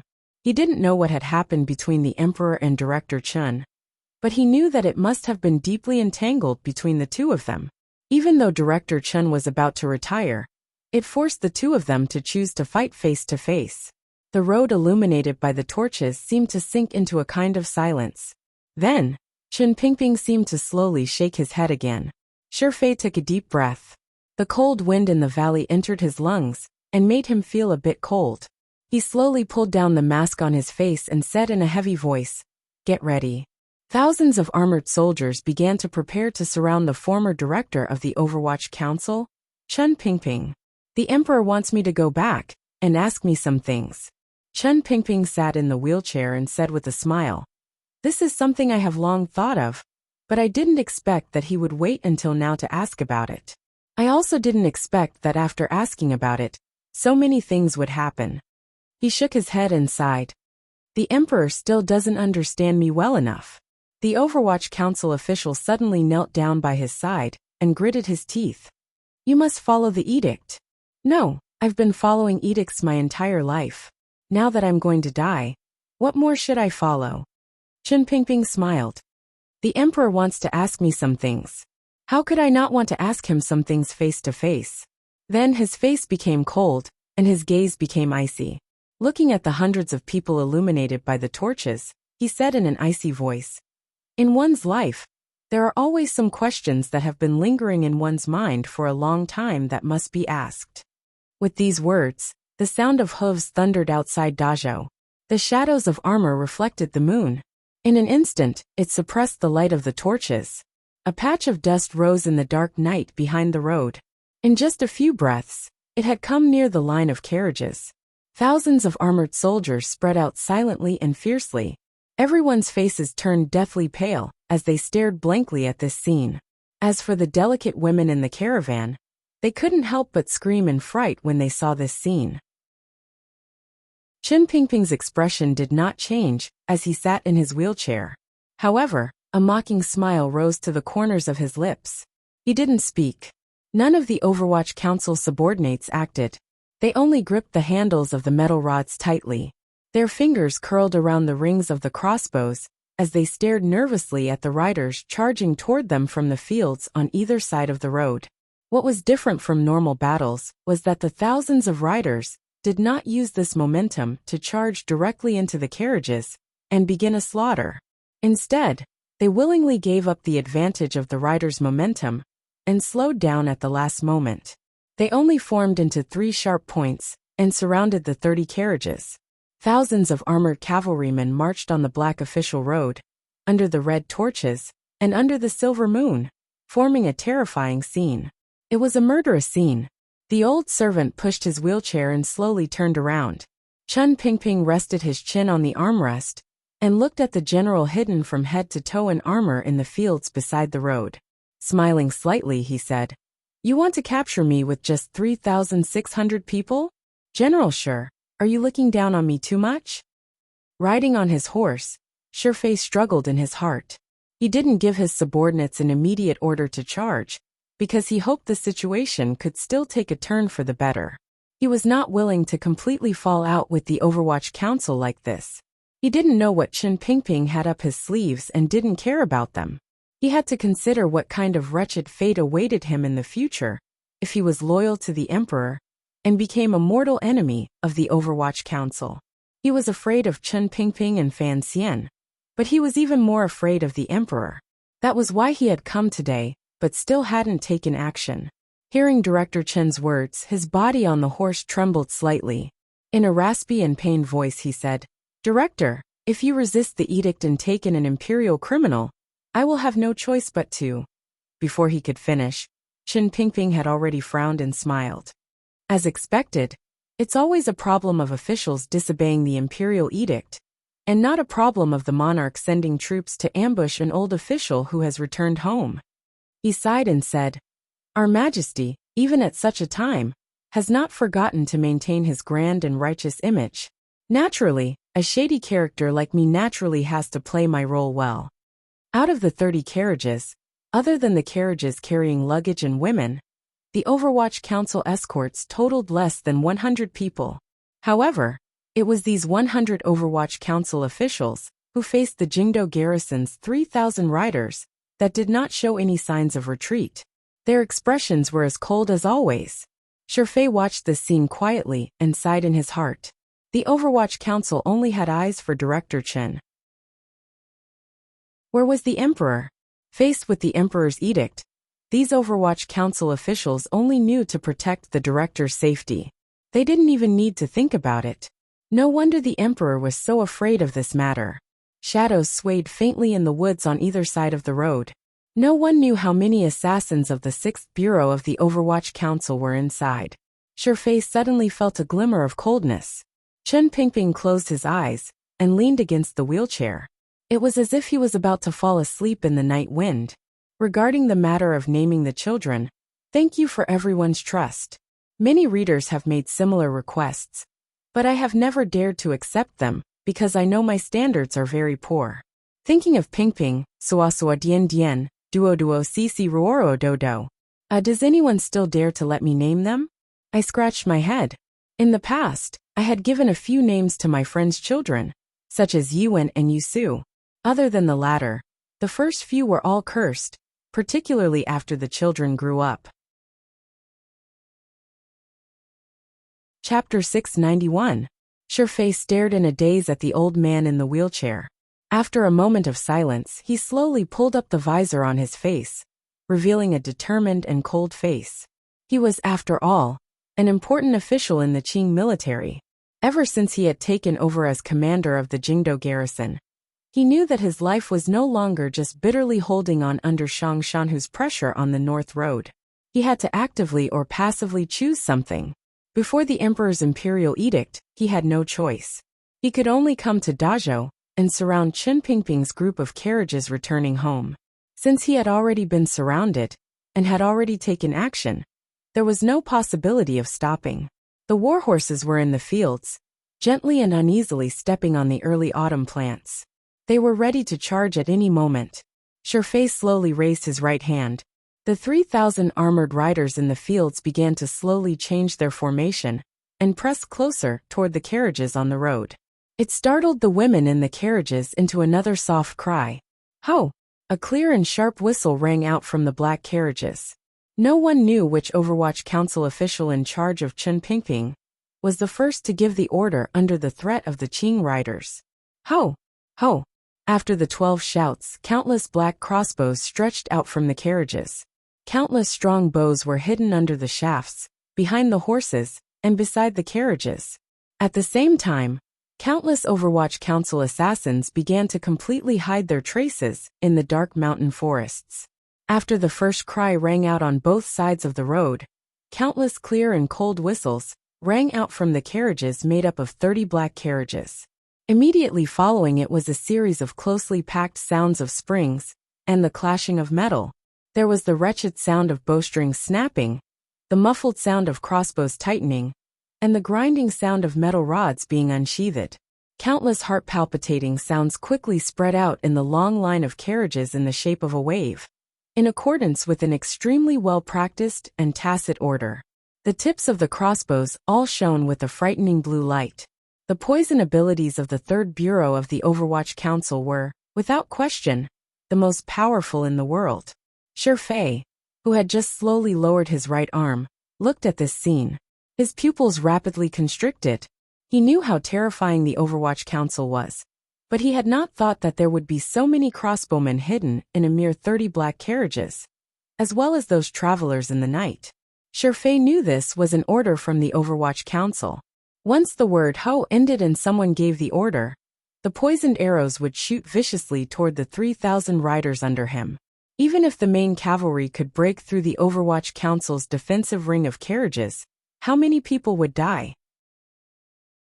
After those poison metals were inserted into the bodies of the boys, how many of them could survive? Shifei narrowed his eyes, as if trying to hide the coldness in his heart and the narrowing of his pupils. His body and mind seemed to have been shaken by the cold and emotionless voices earlier. He rode his horse and stood closest to the road. He could clearly see that a few hemp-clothed swordsmen were already standing in front of Director Chen. Director Chen still had his head slightly lowered. It was as if he was not afraid of the thousands of riders that were about to arrive. The sound of the hooves was like thunder. At this moment, the two sides were very close. The sound of thunder rang in their ears. The Dazhou bailiffs and soldiers on the road had long shrunk to the back in fear. The internal court eunuchs led by Hichigan, and the aces of the 13 yamens of the Ministry of Justice, also had pale faces. They had never thought that the task of capturing a court criminal would become the court's most secretive operation. The only person whose expression did not change was Chen Pingping in his wheelchair, the hemp-clothed men by his side, the old servant behind him, the Overwatch Council officials on the carriage holding crossbows, bows, and metal rods. In other words, the officials of the Overwatch Council had nerves of steel that normal people did not have. Faced with the metal riders that seemed to cover the mountains and plains charging toward them, not even their eyelashes trembled. Not even the fingers gripping the crossbows trembled. They were not afraid or nervous. They only waited coldly for the last order. The order to launch a counterattack after the 12th weight was said. Shurfei's hand gripped the scabbard at his waist tightly. He narrowed his eyes and stared closely at Chen Pingping, who was not far in front of him. He felt that his surroundings had become strange because of the Overwatch Council's silence and coldness. The Jingdo garrison riders scattered around the road were not far.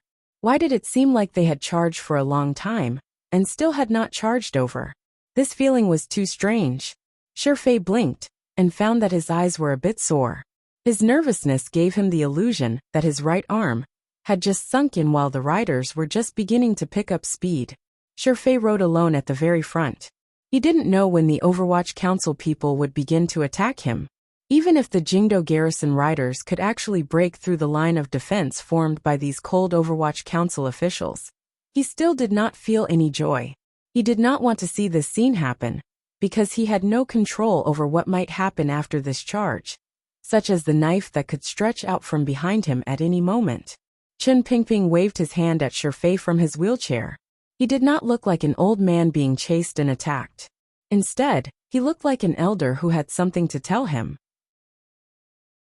Shurfei's face showed a struggling expression. Suddenly, he squeezed the horse's belly and cried out, "Retreat!" This cry rang out like thunder on both sides of the road. As an important official in the military, General Shurfei's personal cultivation was indeed very powerful. His voice quickly traveled into the field of riders that were already very close to each other. Military orders were like mountains. Following Shurfei's explosive cry, all of the generals and vanguards gave a muffled grunt and forcefully pulled the horses that had already reached their top speed to a stop. Countless pairs of metal hands viciously pulled back on the tough reins. Even the old, callous hands were pulled until blood came out. Finally, the wildly charging iron riders stopped less than a dozen feet from the road.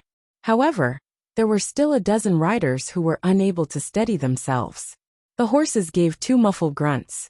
Their legs gave way, and they crashed directly into the stone walls on both sides of the road. Limbs broke and blood flowed. There was the sound of hurried breathing and nervous gazes met. General Shurfei roared. The 3,000 iron riders suddenly stopped. This person's skill at controlling soldiers was indeed first-rate in the world. However, with this, the iron riders lost their advantage in speed. The two sides were also very close. The Jingdo garrison riders were completely exposed to the Overwatch Council's arrows. It was like they had taken off the clothes of a virgin and were standing naked in front of countless lechers. After the Ho words, all of the Overwatch Council's subordinates had been waiting calmly. Even though the invading riders had suddenly made such a big mistake and given the Overwatch Council such a good opportunity, they still did not take the initiative to act.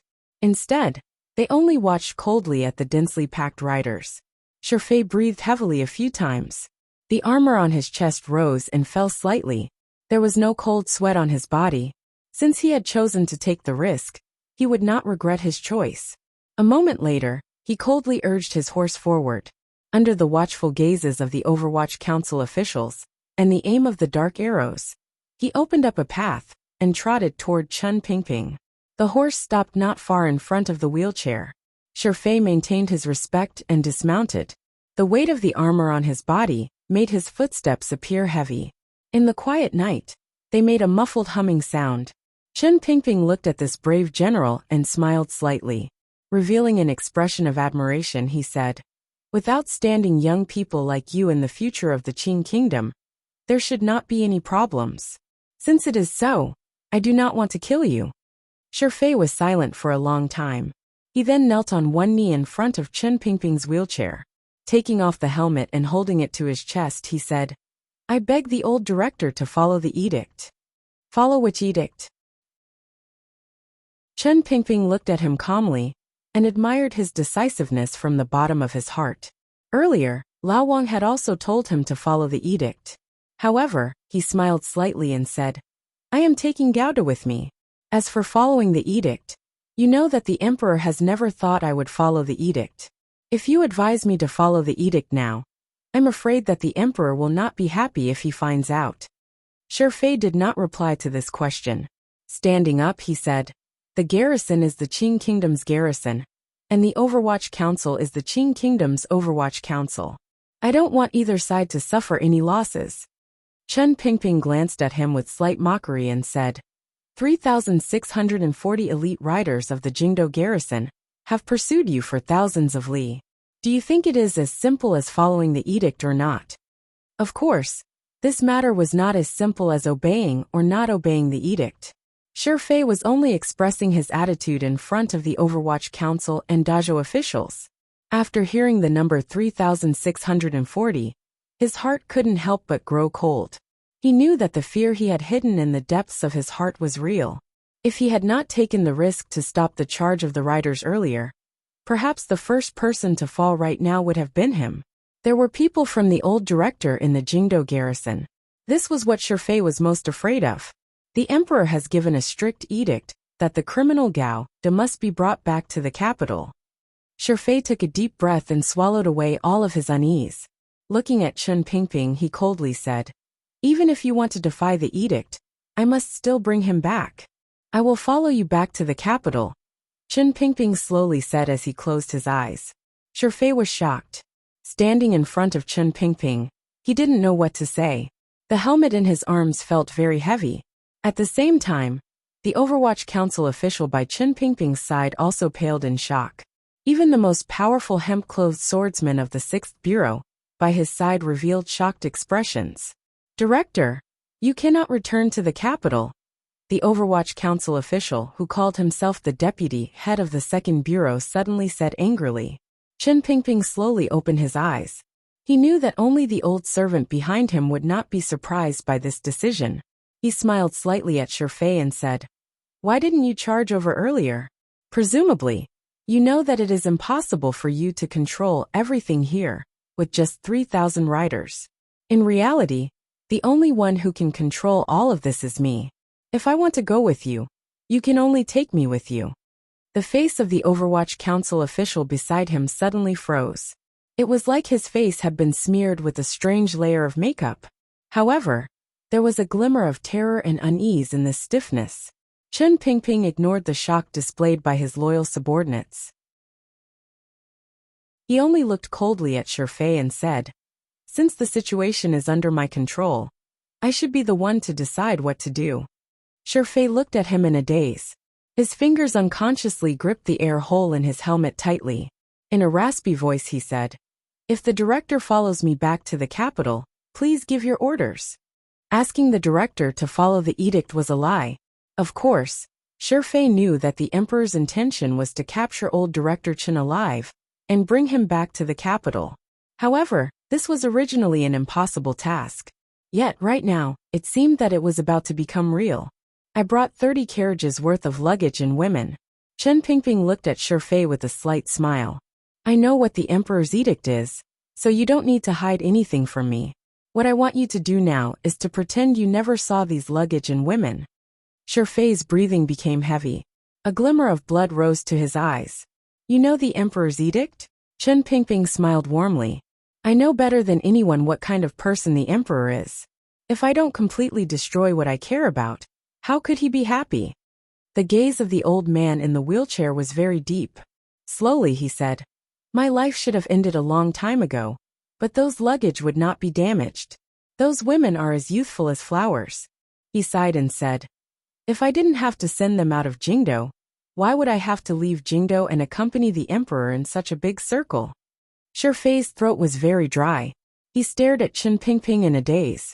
Only now did he know that everything that had happened in Dajo, although it was not completely under the old director's control, was still within his calculations.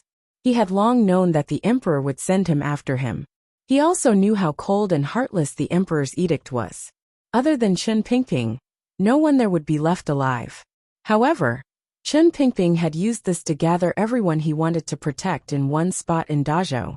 Then, he easily controlled the situation and forced Shifei to silently accept this reality. He used Chen Pingping's return to the capital alone in exchange for everyone's safety. The question was, could Chen Pingping easily control the situation? There would always be a limit to the arrows in the 30 carriages. There would always be a limit to the number of swordsmen in the darkness. With 3,600 Jingdo garrison soldiers charging toward them, how long could the Overwatch Council actually hold out? Shifei narrowed his eyes. He remembered the Emperor's secret edict clearly. Other than Chen Pingping, leave no one alive. Leave no one alive. Presumably, the Emperor wants to leave no one alive. Chen Pingping looked at him with faint mockery. I pity the people of the Qing Kingdom, and these soldiers of the garrison. That's why I'm giving you a chance. Otherwise, I could also leave no one alive. Shifei didn't believe these words. He looked at Chen Pingping calmly. He had to make a choice between this terrifying figure and the Emperor's strict edict. He had to capture Gouda and bring him back. The people here had to die. Perhaps he didn't understand. From the beginning of his fear, and when he handed the secret edict to the soldier, he didn't have the courage to hope that he could actually kill all of the Overwatch Council people. What helped Shifei make his choice was a black line that suddenly appeared on the surrounding hills. These black lines floated up from each hill. Under the silver moonlight, it was as if someone had used a very black charcoal pencil to thicken these unremarkable mountain valley lines. These black lines were made up of people. To be more precise, they were made up of a black cavalryman and another black cavalryman. Countless black cavalrymen stood on top of the mountain, forming these black lines. The Black Knights. A faint smile rose to the lips of the Overwatch Council officials in the carriages, who had been vigilantly watching the riders in the fields and holding crossbows tightly in their hands. They did not know that Director Chen had already made a shocking decision. They only looked at the seemingly endless number of Black Knights on the mountain and once again confirmed that in the mountains and fields of the Qing Kingdom, the Overwatch Council was always invincible. Contrary to the emotions of the Overwatch Council officials, when the black lines appeared on the hill and gradually became clear under the silver moonlight, illuminating the black armor that seemed to carry the will of the Netherworld, the Jingdo garrison riders who had come to kill the Overwatch Council all sank into a state of terror and despair. It was not they who had surrounded the Overwatch Council. Rather, it was the Overwatch Council who had surrounded them. What had surrounded them was the Overwatch Council's most powerful martial force, the most powerful riders in the world, the Black Knights. There was a death-like silence. Shifei slowly withdrew his gaze from the Black Knights. The Black Knights were still some distance away, but he knew their power. If the Black Knights charged down like this, none of the riders of the Jingdo garrison would be able to survive. What made Shifei feel even more angry and shocked was that the Overwatch Council's powerful Black Knights had always been strictly limited by the court to less than 1,000 people. Yet there were clearly more than 4,000 black armored riders on the hill. He abruptly turned his head and stared at Chen Pingping. You knew long ago that the Emperor would order me to ambush in Dazhou? No, I never had to calculate such things. I only knew that the Emperor could not bear for me to leave. Chen Pingping looked at him coldly. Now you can think about my conditions. Shifei's body began to tremble in anger. The court strictly ordered that the Black Knights should not exceed 1,000. This is treason. Chen Pingping looked at him calmly and said, So what? Shifei's confidence was completely destroyed by these words. He stood in front of the wheelchair as if he had lost something. A moment later he said in a raspy voice, If the Emperor doesn't personally act, no one in this world can keep you here. Why didn't you leave? Why did you wait for me to appear? Because I never wanted to leave. Chen Pingping looked at him calmly and slowly said, I just came to see someone off. Shifei returned to his subordinates. The riders of the Jingdo garrison did not set up camp. They just stood there tiredly and helplessly. A feeling of defeat and helplessness enveloped the thousands of riders. As the pride of the Qing Kingdom, the elite riders of the Jingdo garrison had followed the Overwatch Council carriages for a number of days. It was not until this moment that they realized that in the eyes of the old man in the wheelchair, their thousands of seemingly powerful riders were nothing more than a joke. Shifei closed his eyes to rest. He had long agreed to all of Chen Pingping's conditions.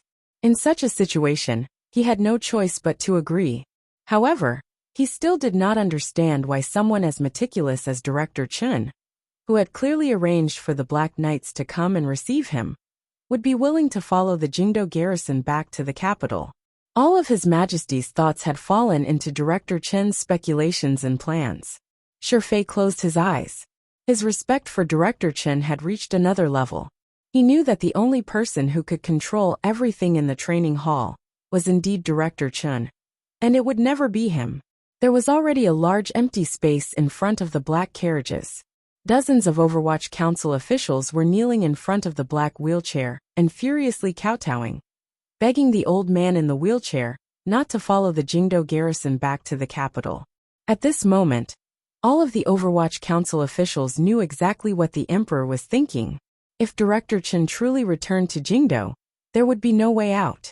When the Overwatch Council officials first entered the academy, they were taught to be loyal to the Qing Kingdom and the Emperor. However, the Overwatch Council subordinates who had escorted Chen Pingping back to the capital were the ones who had followed him the longest. Although they were still loyal to the Qing Kingdom and the Emperor in the depths of their hearts, when Chen Pingping's life was seriously threatened, they instinctively stood behind Chen Pingping as a replacement for his unhealthy back. They were people of the Overwatch Council, and the Overwatch Council was Chen Pingping's Overwatch Council. This dark and gloomy council had long been branded with countless dark and cold marks emanating from Chen Pingping's body. Even though Chen Pingping had been so glorious these few years, he was still unable to completely get rid of this dark and cold aura. If there really was such a thing as personal charisma in this world, if a dark personality also had charisma, then Chen Pingping was, without question, the most charismatic person in the world. He had all of his trusted subordinates dead set on him. Chen Pingping gently stroked the armrest of the wheelchair and gently tapped it, making a buzzing sound. He looked with relief at his subordinates kneeling on the ground in front of him. There was not a trace of sadness at parting on his face. There was only satisfaction in his life's work. He wanted to return to Jingdo. He had never thought of leaving Jingdo. This had nothing to do with his work, the future of the Qing Kingdom, or the Overwatch Council. It only had to do with his own life. I am just returning to the capital to talk about the past with the Emperor. What are you crying about? He furrowed his brows and swept his gaze around with disapproval. All of the Overwatch Council officials closed their mouths. A few of the crying officials lowered their heads in shame. These subordinates of the Overwatch Council could not understand. Even if the Emperor wanted to defeat the old director, he already had control of the entire situation. On the other side, the elite riders of the Jingdo garrison led by General Shifei had already become grasshoppers at the end of autumn. They couldn't even find a glimmer of courage. Why did the director still want to return to Jingdo to die? As for why the Emperor wanted to defeat the old director, these subordinates did not know. They just unconsciously thought that this was probably an inevitability of history. Did the old director know too much of the Emperor's dark secrets? Chen Pingping tiredly shooed these subordinates away, leaving behind only the deputy head of the second bureau, who had been standing guard by his side. He looked at him calmly and said, "I've counted the days. Anji still needs many days to return to the capital. Logically speaking, no one can tell him the news ahead of time." The official lowered his head and sighed. "None of us can change the decision you have made. Perhaps only Sir Fan Jr. can change all of this." "No, even he can't change this matter." Chen Pingping looked at him coldly. Chen Pingping looked at him coldly and said, "Don't think you can tell Fan Xian anything just because you are the fastest person in the world. I left you here to tell you that this is my order. In a moment, you will follow the Black Knights to send these 30 carriages straight into Jiangbei. You must enter Dongyi as quickly as possible, and then find the person I told you about earlier. Through him, find Tin Family Village." The official had not thought that the old director would destroy the thoughts in the depths of his heart with one sentence. A glimmer of sorrow rose to his frozen face.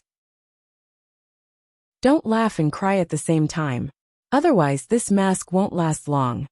Chen Pingping looked at him coldly. "Wang Qinian, when you escaped from Dong Mountain on your own, You thought you were thinking for Fan Xian's sake. Have you thought about how much trouble you've brought Fan Xian and me? The masked official was Wang Qinian, who had been missing for 3 years. Fan Xian knew that he had disappeared under Chen Pingping's arrangements. He had secretly thought about investigating and thought about it for a long time. Presumably, he would never have guessed that Chen Pingping had arranged for Wang Qinian to be in the Overwatch Council. Wang Qinian took a deep breath and said, I still don't understand. Why do you want to go back? Don't you think that regardless of whether you live or die in the end, Sir Fan Jr. will be caught up in the trouble you don't want him to be caught up in? Chen Pingping didn't answer this question. He only looked coldly at his black carriages. He suddenly felt that this black color was pleasing to the eye and made one feel happy. The Jingdo garrison obediently moved aside. The 29 black carriages continued to advance along the road toward the east of the Qing Kingdom, amidst the Overwatch Council officials' sadness, anger, and other complicated emotions. Surrounded by the cries of the beautiful women in Qin Garden, the carriages continued forward. The black wheelchair, however, was left behind. It was left alone. Chen Pingping touched the flying hair at his temples and said with a slight smile to the old servant behind him, Your body is better than mine. Why accompany me to death? The old servant grinned and didn't say anything. A portion of the black lines on the hill had already been cut off. A portion of the black knights had already begun to secretly follow the 30 black carriages and leave. There were still many black knights that remained coldly stationed on the hill, monitoring the movements of the Jingdo garrison.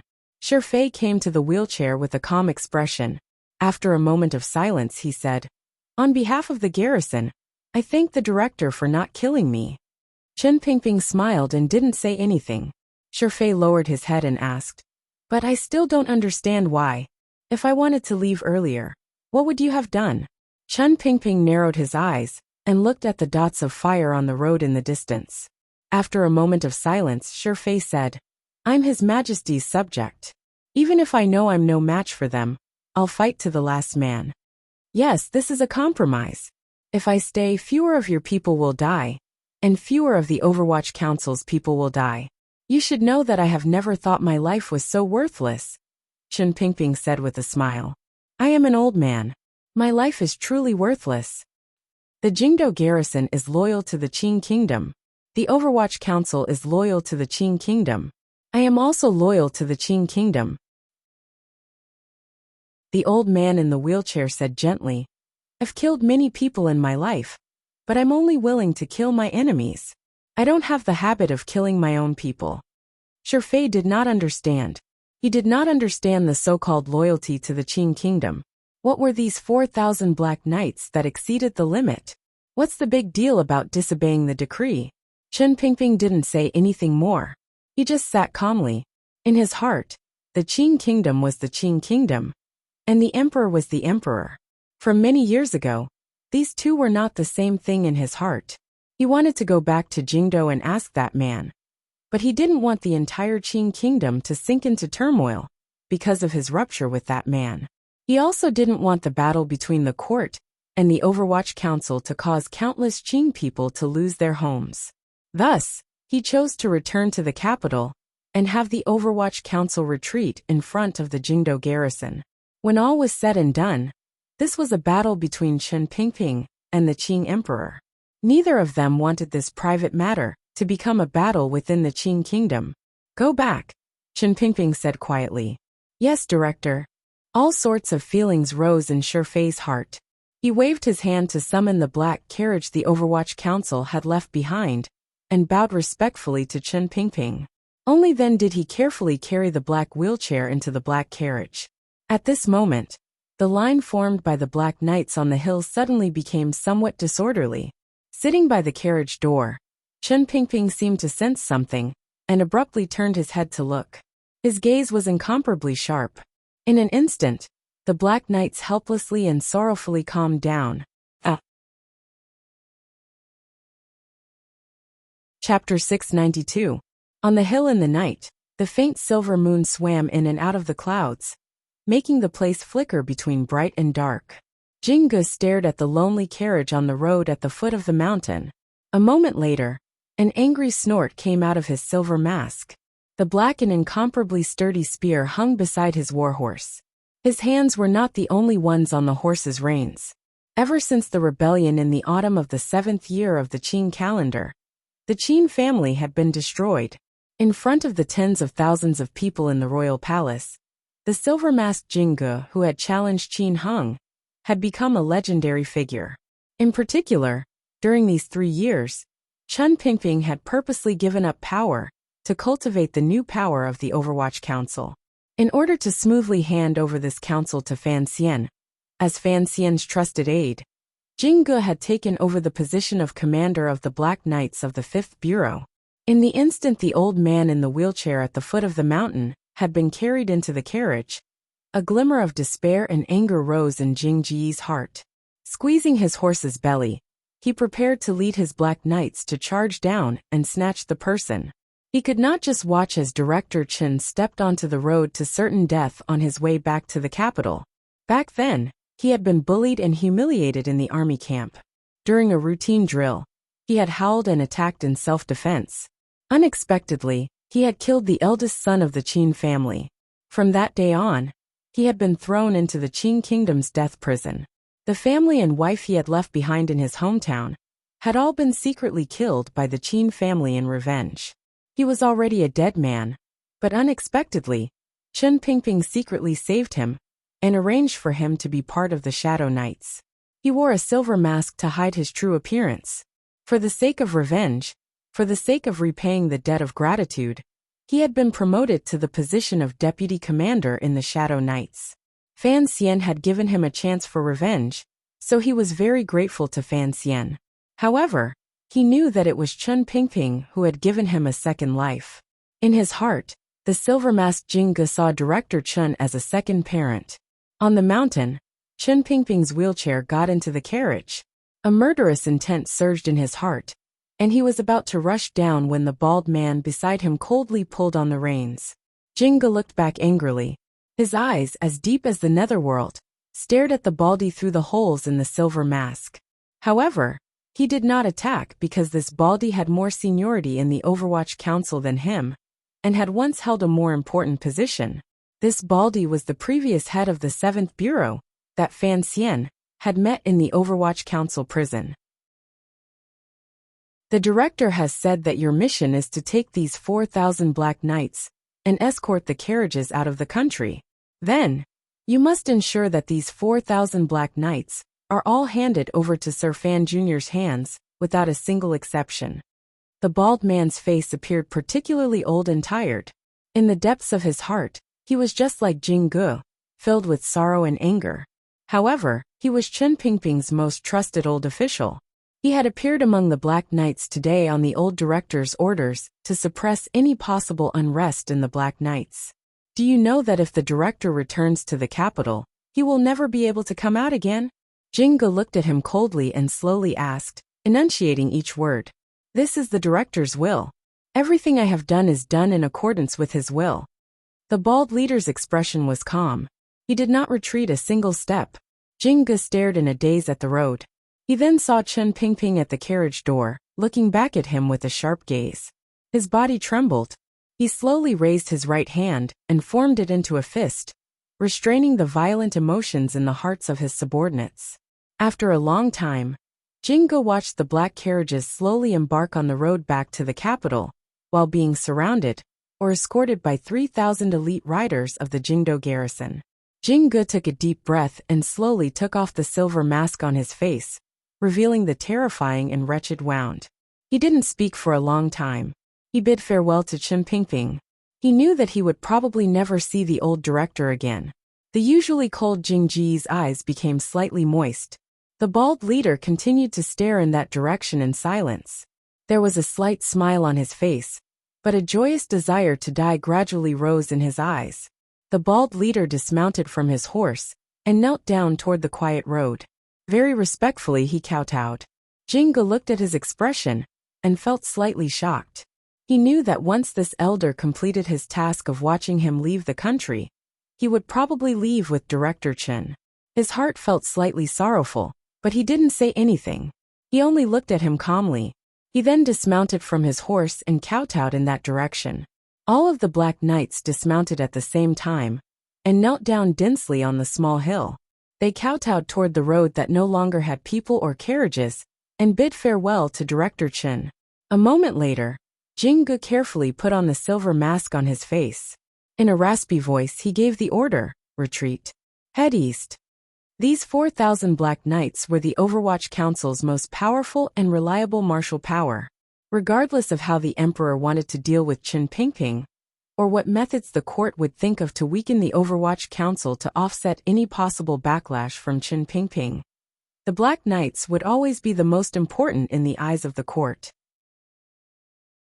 Since Jingge accepted Chen Pingping's orders, he had to send these 4,000 Black Knights safely out of the Qing Kingdom's borders and into Fan Xian's hands. This was one of the last gifts Chen Pingping would give Fan Xian.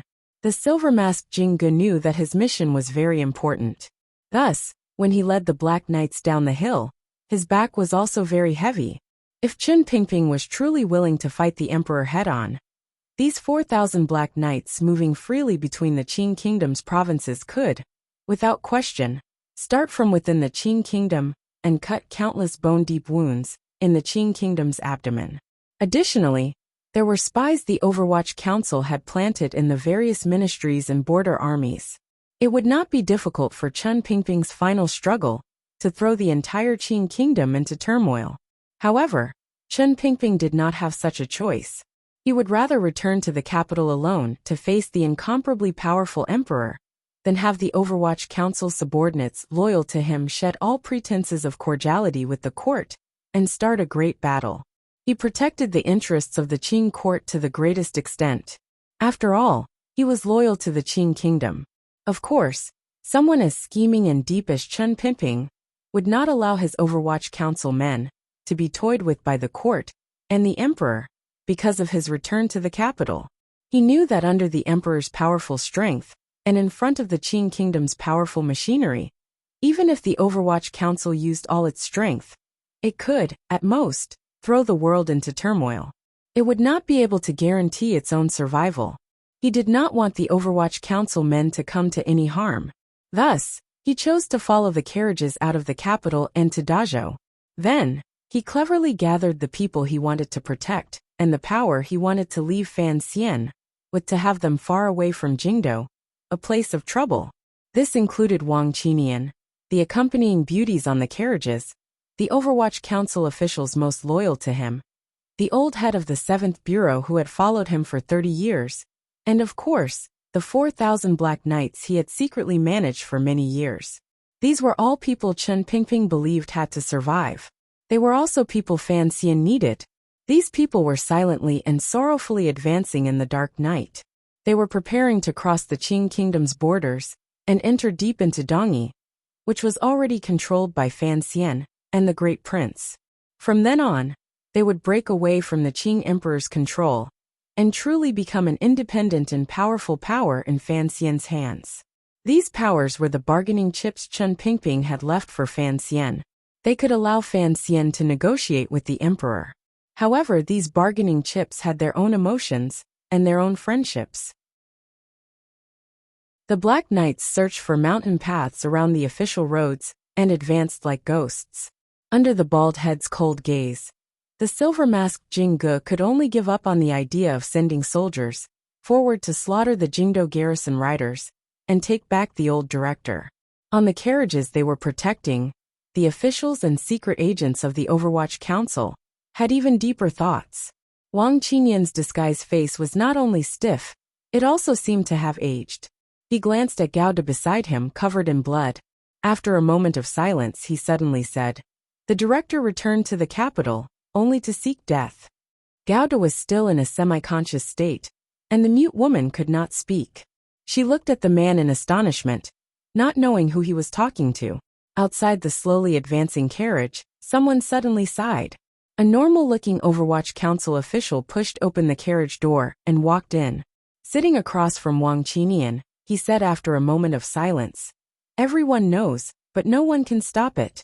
You should know that the director is doing this for the benefit of the council. He doesn't want the Qing Kingdom to be shaken. He also doesn't want the Duke to be involved." "Zhong Jue, you've been following me." Are you afraid I'll go inform Sir Fan Jr.? Wang Qinian had no intention of joking.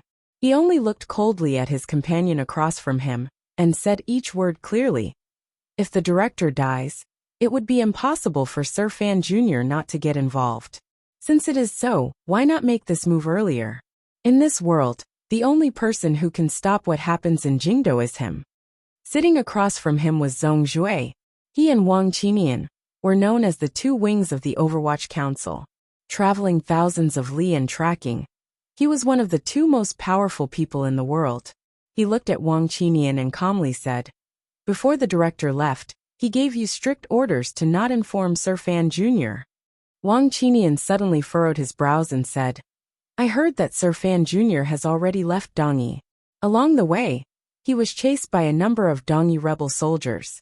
How did those Dongyi rebel soldiers know the Overwatch Council's return route?" Zhong Jue didn't reply. Wang Qinian stared at him and said, "It was the old director who spread the news. He wanted to stop Fan Xian from returning to the capital early. He wanted to end all of this before Fan Xian returned." Zhong Jue silently agreed to this point. Wang Qinian slowly lowered his head and said, "It will take some time for Dazhou to return to the capital. If I leave the carriages now and rush to the east of Yinjing to inform Sir Fan Jr., he should still have time to return to Jingdo." A complicated emotion suddenly rose in Zhong Jue's eyes. "All these years, I've been following the old director. You've been following Sir Fan Jr. The mission the director gave me was to keep an eye on you." He sighed. The director is correct. Those who follow Sir Fan Jr. for a long time become different from us. They become overly impulsive and don't think about the results. Then he said seriously, "I must carry out the director's orders. I cannot let you drag Sir Fan Jr. into this." "You can stop me?" Wang Qinian stared at him and asked. "The two of us have never had a clear winner. Even when you were a civil servant a few years ago." A strange smile rose to Zhong Jue's face. Immediately after, his smile froze on his face because the hilt of a knife had silently touched his waist, causing half of his body to go numb.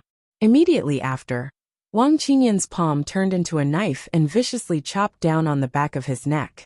He didn't even make a grunt before he fell onto the wooden planks of the carriage. The mute woman hugged her child and looked at this scene with a face full of shock. She was speechless. Holding the knife tightly, Gauda opened his eyes and breathed with great difficulty. He then said to Wang Qinian, "Let's go." Wang Qinian glanced at him and slowly nodded his head. Sir Fan Jr. said that living is the most important. I think he is also willing to let the old director live. Gauda coughed and coughed up blood.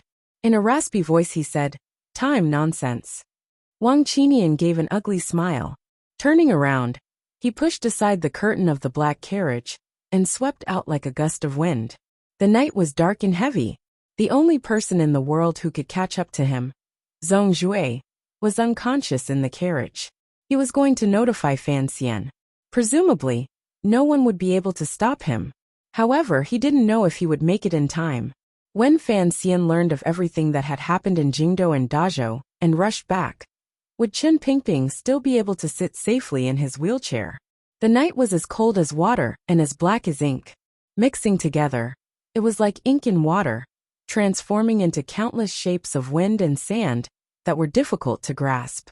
A number of days later, the riders of the Jingdo garrison finally rushed back to the outskirts of Jingdo. Because there was a black carriage that could not move very fast, the entire speed was suppressed to a very slow pace. However, no one had any objections. They even felt that the slower they went, the better. The commander of the garrison, Shi Fei, had been sitting in the carriage with Chen Pingping like a filial junior. He served Chen Pingping's food and water, daily life and rest. Usually, he chatted with him about the Qing kingdom's past and future, the funny political stories in court, or the elusive rumors in the palace. It was truly like an old official had been taken back to Jingdo by his successor to retire. However, everyone knew that was not the truth. It was already autumn. When the Jingdo garrison, who had invited Chen Pingping back, rushed back to Jingdo, they purposely chose the darkest hour before dawn. There was a sliver of white on the eastern horizon, but it was not very bright. It was unable to display the clear autumn sky of Jingdo in front of everyone's eyes. Everyone could only smell the extremely light air, so light that there was a thread of dryness moving back and forth between their mouths and noses. Other than the dozen or so injured, the rest of the 3,600 riders surrounded the black carriage and arrived outside Jingdo's Jingyang Gate. Presumably along the way, Shifei had already reported the situation in Dazhou to the Bureau of Military Affairs, or internal court in Jingdo, through top-secret channels. Thus, when the densely packed riders arrived in front of Jingdo's gates in the dark, the soldiers of the 13 city gate guards at the eastern gate were not shocked at all. They also did not raise any alarm signals that they should not have. It was quiet above and below the city walls. In the darkness, one could occasionally hear the sound of horses' hooves kicking. The patch of whiteness in the east only shone on the tall walls of Jingdo, making the topmost layer of black bricks give off a somber sound. The bird that had risen the hardest in the morning flew quickly in front of the city walls and let out a joyful cry. A heavy creak rang out. For once, the Jingdo city gates opened before the hour was up. Under the effect of the mechanism, the heavy city gates opened up a path that could allow a carriage to pass through. It was pitch black. It was impossible to see clearly what dangers were hidden inside. The soldiers of the 13 city gate guards stood on the city walls and looked warily and curiously at the city gate. They didn't know what had happened. Why was it that from their immediate superior to the strange appearance of the Jingdo garrison soldiers outside, it was as if they were facing a great enemy? All of the handover work was completed in a frightening silence. Under the control of the old servant, the black carriage slowly entered Jingdo's city gates. Until now, this carriage was still under the control of the old servant of the Overwatch Council. This carriage was still under the control of the old cripple in the carriage. None of the important military officials inside and outside the city dared to forcefully take the position of the driver of the carriage. No one lifted the curtain to verify the identity of the old man inside. Shifei silently watched the carriage enter Jingyang Gate, and then slowly close the city gates. He knew his mission had finally been completed. Before he left, he had thought that the Jingdo garrison would have to sacrifice countless lives to complete his mission. Yet he had done it so easily. There was nothing else for him to do. Regardless of the emperor's anger at him not being able to completely complete his mission, Shifei did not care. He only stared in a daze at the tightly closed heavy city gates. Countless complicated emotions rose in his heart. The civil officials of the Qing court all felt disgust toward the Overwatch Council, and the old cripple in the Overwatch Council other than fear. They thought that the old cripple was the emperor's old black dog, a terrifying fellow who bit everyone he met. In the eyes of the major military figures, the Overwatch Council was their most loyal, reliable, and powerful partner. Although they also had boundless fear of Chen Pingping, Shifei suddenly felt that this old man, who would rather return to the capital alone than have the Overwatch Council and the military fight a great battle, was worthy of his respect. He was silent for a long time. He then slowly waved his hand and led the 3,000 Jingdo garrison soldiers, who all had complicated emotions and had escaped the joy of their lives, slowly away from the heavy city walls and the man-eating city gates. The black horse carriage slowly entered Jingyang Gate, and the heavy gate slowly closed. A few people slowly approached the carriage. It was currently the darkest time before dawn, and the light was extremely dim. It was impossible to clearly see the faces of those people. The people in charge of waiting outside Jingyang Gate were all top figures in the Qing court. One was Eunuch Yao, who had been sent by the palace. Another was the head of the Bureau of Military Affairs, Yi Zhong, who controlled the armies of the world. The last was the traveling scholar of the Hall of Governmental Affairs, He Zhongwei. The three of them approached the black carriage. For a moment no one spoke. In the end it was Yi Zhong who spoke. He gazed at the carriage and said in an even voice, "Director, it has been hard on you to return." Eunuch Yao calmly said, "Director, please follow me into the palace to see the emperor." He Zhongwei stood to the side and didn't speak. His face was calm. He maintained the silence he should maintain at this moment. There was silence in the carriage. After a long time, the old man slowly sighed and warmly said, A lonely old man returning to the capital has disturbed your peace. I am truly apologetic. The carriage slowly moved, under the collective escort of internal court eunuchs and military aces. It moved along the street under Jingyang Gate, toward the royal palace in the center of Jingdo. It seemed that the Overwatch Council in Jingdo did not know that their ancestor had already returned to Jingdo and was about to face the emperor's towering anger. Even the officials in court and the Jingdo people with sharp senses did not know of this. It was a dark dawn. The trees on both sides of the street under Jingyang Gate were like countless boats swaying in the cool autumn wind. The street led directly to the royal palace. There were no pedestrians on either side. Presumably, it had long been purged and was under the highest level of martial law. It was empty and desolate. Only the black horse carriage was moving forward. It was moving forward in a lonely manner. It traveled until it reached the front of the brilliant royal palace. Coincidentally, the sun finally broke free of the restraints of the earth and leaped out, illuminating the royal palace. The fire-like warm golden light just happened to envelop the black carriage. Chapter 693. A few files of varying thickness lay quietly on the table in the royal study. In these short days, they had been flipped through countless times by that pair of steady eyes. Then, as if they had been forgotten, they were placed there with unusual silence. Time was not enough for dust to cover these files. However, the cool air of early autumn made the pages of these files curl up like they had been roasted by fire. That pair of deep and scorching eyes slowly moved away from the scroll, cast outside into the dim and dazzling light of the palace before dawn. The light from the east had already illuminated the highest brick on the walls of Jingdo, but it was still unable to shine into the royal palace, which was deeply locked in darkness by the city walls and palace walls. The Qing emperor expressionlessly picked up the teacup by his hand and took a sip. The tea was cold. The eunuchs who usually served by his side did not have the courage to come in and change it to hot as usual. An entire night had passed, and all he drank was cold tea. Like a fish drinking water, only one knew if it was warm or cold. When the cold tea entered his chest and stomach, it turned into a burning stream of heat. Was it anger that was difficult to suppress? Was it the pain of being deceived by someone he trusted? Or was it a sense of humiliation that he had never felt before? That old dog had hidden it from him for decades. The angrier he got, the calmer he became. The Qing emperor was no longer as angry as he had been a few days ago. His expression and gaze were as calm as two pools of ice water, extremely cold and calm. It was not like an ancient well. It was like water that was about to turn to ice, blindly cold. This coldness spread around the royal study, making everyone who stopped outside feel a fear that came from the depths of their hearts. A familiar sound faintly rang out in the distance. It was the sound of a wheelchair rolling over the stone tiles of the royal palace. The special round chair, and the cracks between the stone tiles rubbed endlessly.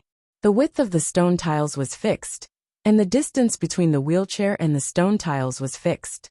Thus, the rhythm and timing of the sound of the wheelchair rolling over the stone tiles were also fixed.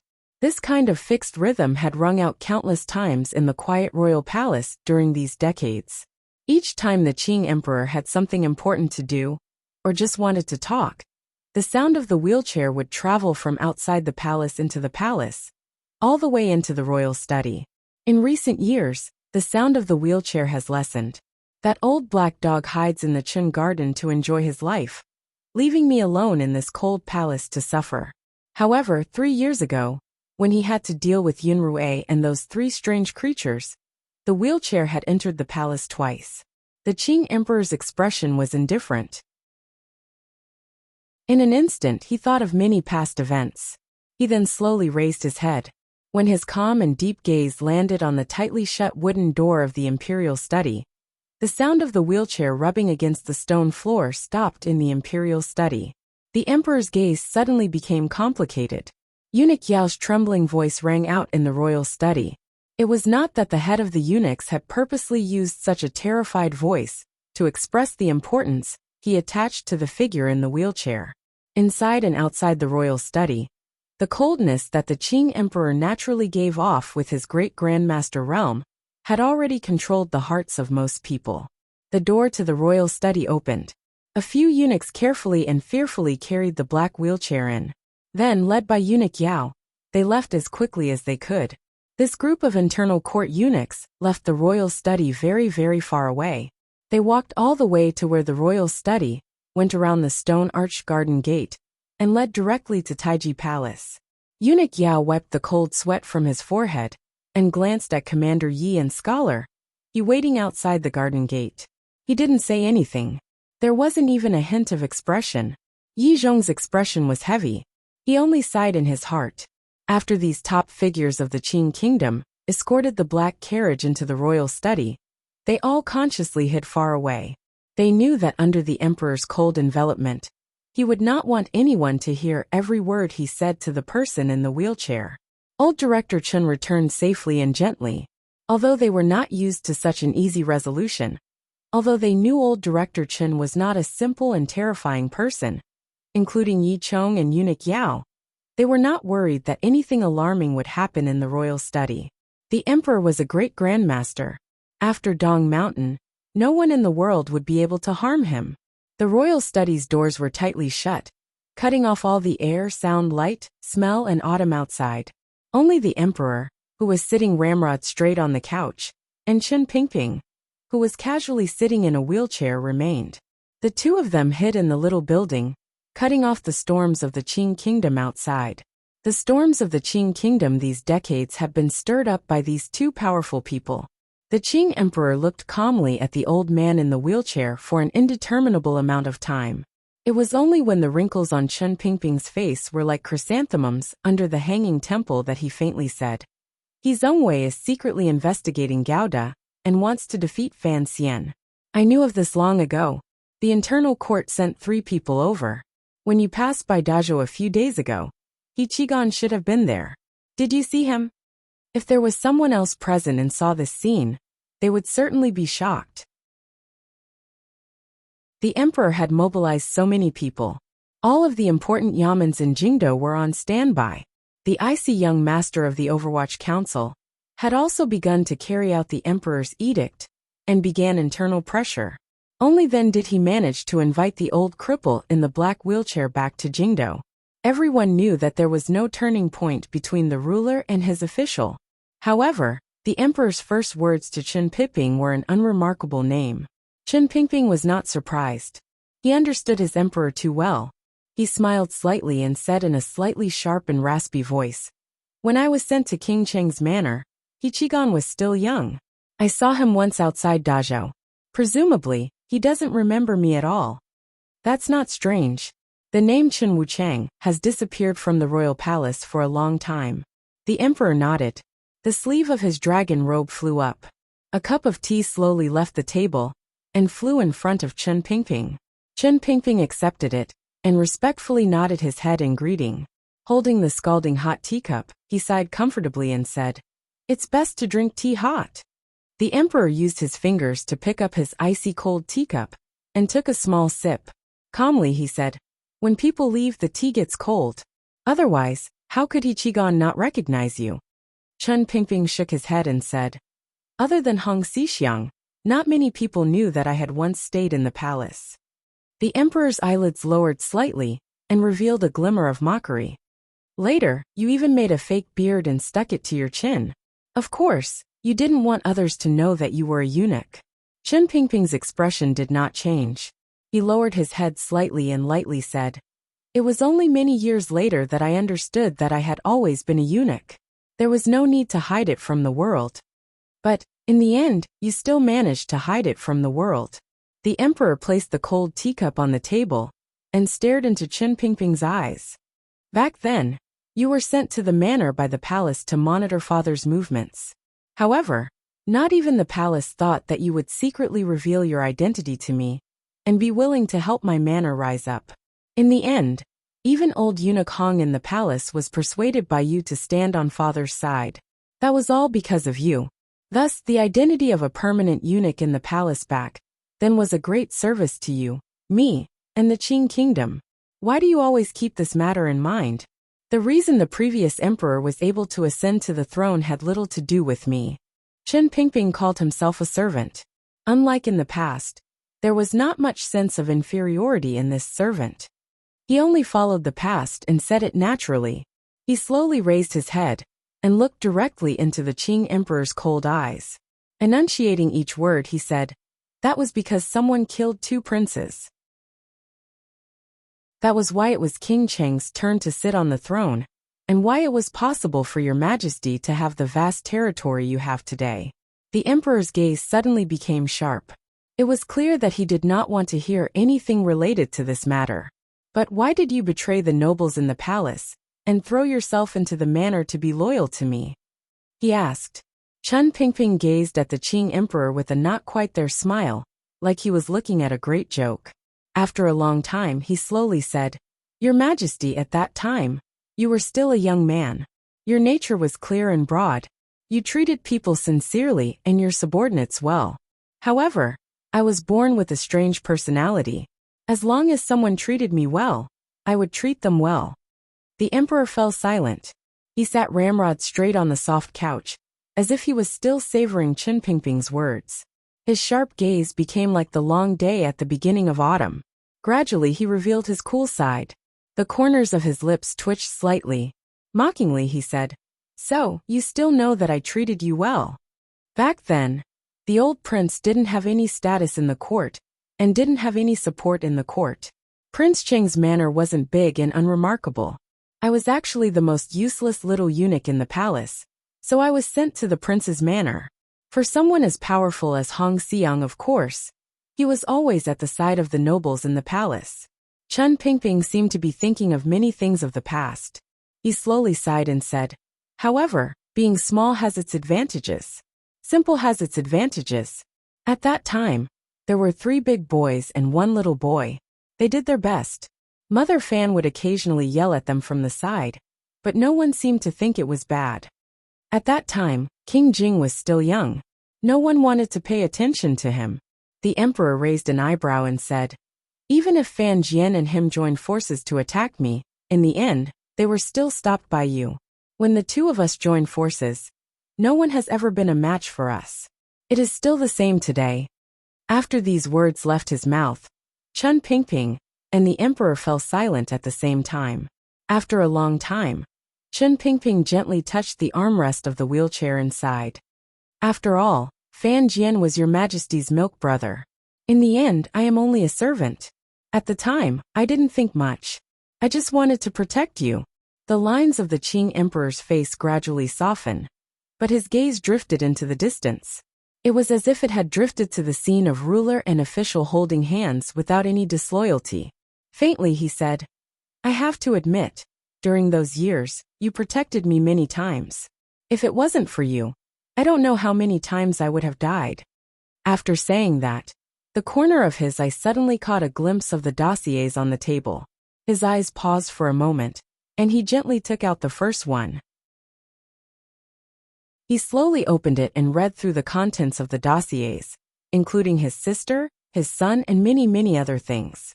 At the beginning of the Qing kingdom's expansion, it did not disturb the Wei kingdom's iron riders, so you and I were both careless and spied on the Qin kingdom, which is now Yinjing's defenses. We were surrounded at Ding Mountain by Zhang Qingfeng's foremost killing general, Hu Yu. That person's archery skills were very good. The Qing emperor sighed. After all these years, the only person better than Hu Yu's archery skills is Xiaoyi. When he spoke of northern governor Yin Xiaoyi, who had once betrayed him, there was not a glimmer of hatred or anger in the Qing emperor's tone. There was only pity. The Qing emperor was a person who cherished talent and was extremely confident. He did not fear Yin Xiaoyi at all, which was why he showed such emotions. However, looking at the arrangements he had made for the Overwatch Council these days, in his heart, Chen Pingping was a person who far surpassed any other official. He turned his head and looked at Chen Pingping in the wheelchair. "That day, if you had not sacrificed yourself to block Hu Yu's arrow, perhaps I would have died on the spot." Chen Pingping calmly replied, "This is my duty as a servant." The Qing emperor smiled self-mockingly and glanced at the file in his hand.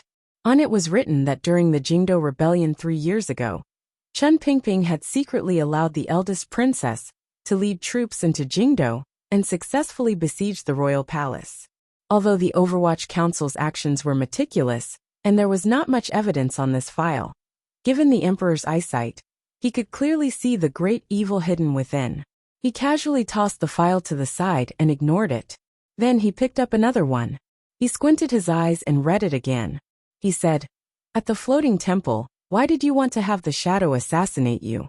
Earlier, it had been a gentle wind and drizzling rain reminiscing about the past. Now an accusatory voice suddenly rang out in the royal study.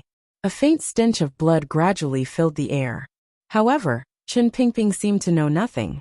Respectfully, he replied, "I wanted to see just what your majesty's final trump card was." "You wanted to see my trump card?" The emperor's gaze stared at the wrinkles on Chen Pingping's face. After a long silence, he calmly said, "Looks like wanting me to die is something you've thought about for a long time." Chen Pingping did not open his mouth to reply.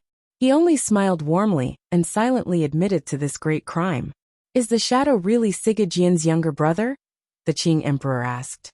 "Your majesty's gaze is divine. That day, you guessed the shadow's true background in one gulp. I truly admire you." Chen Pingping said he admired him, but he didn't know if he truly admired him in his heart. The Qing emperor closed his eyes and thought for a bit.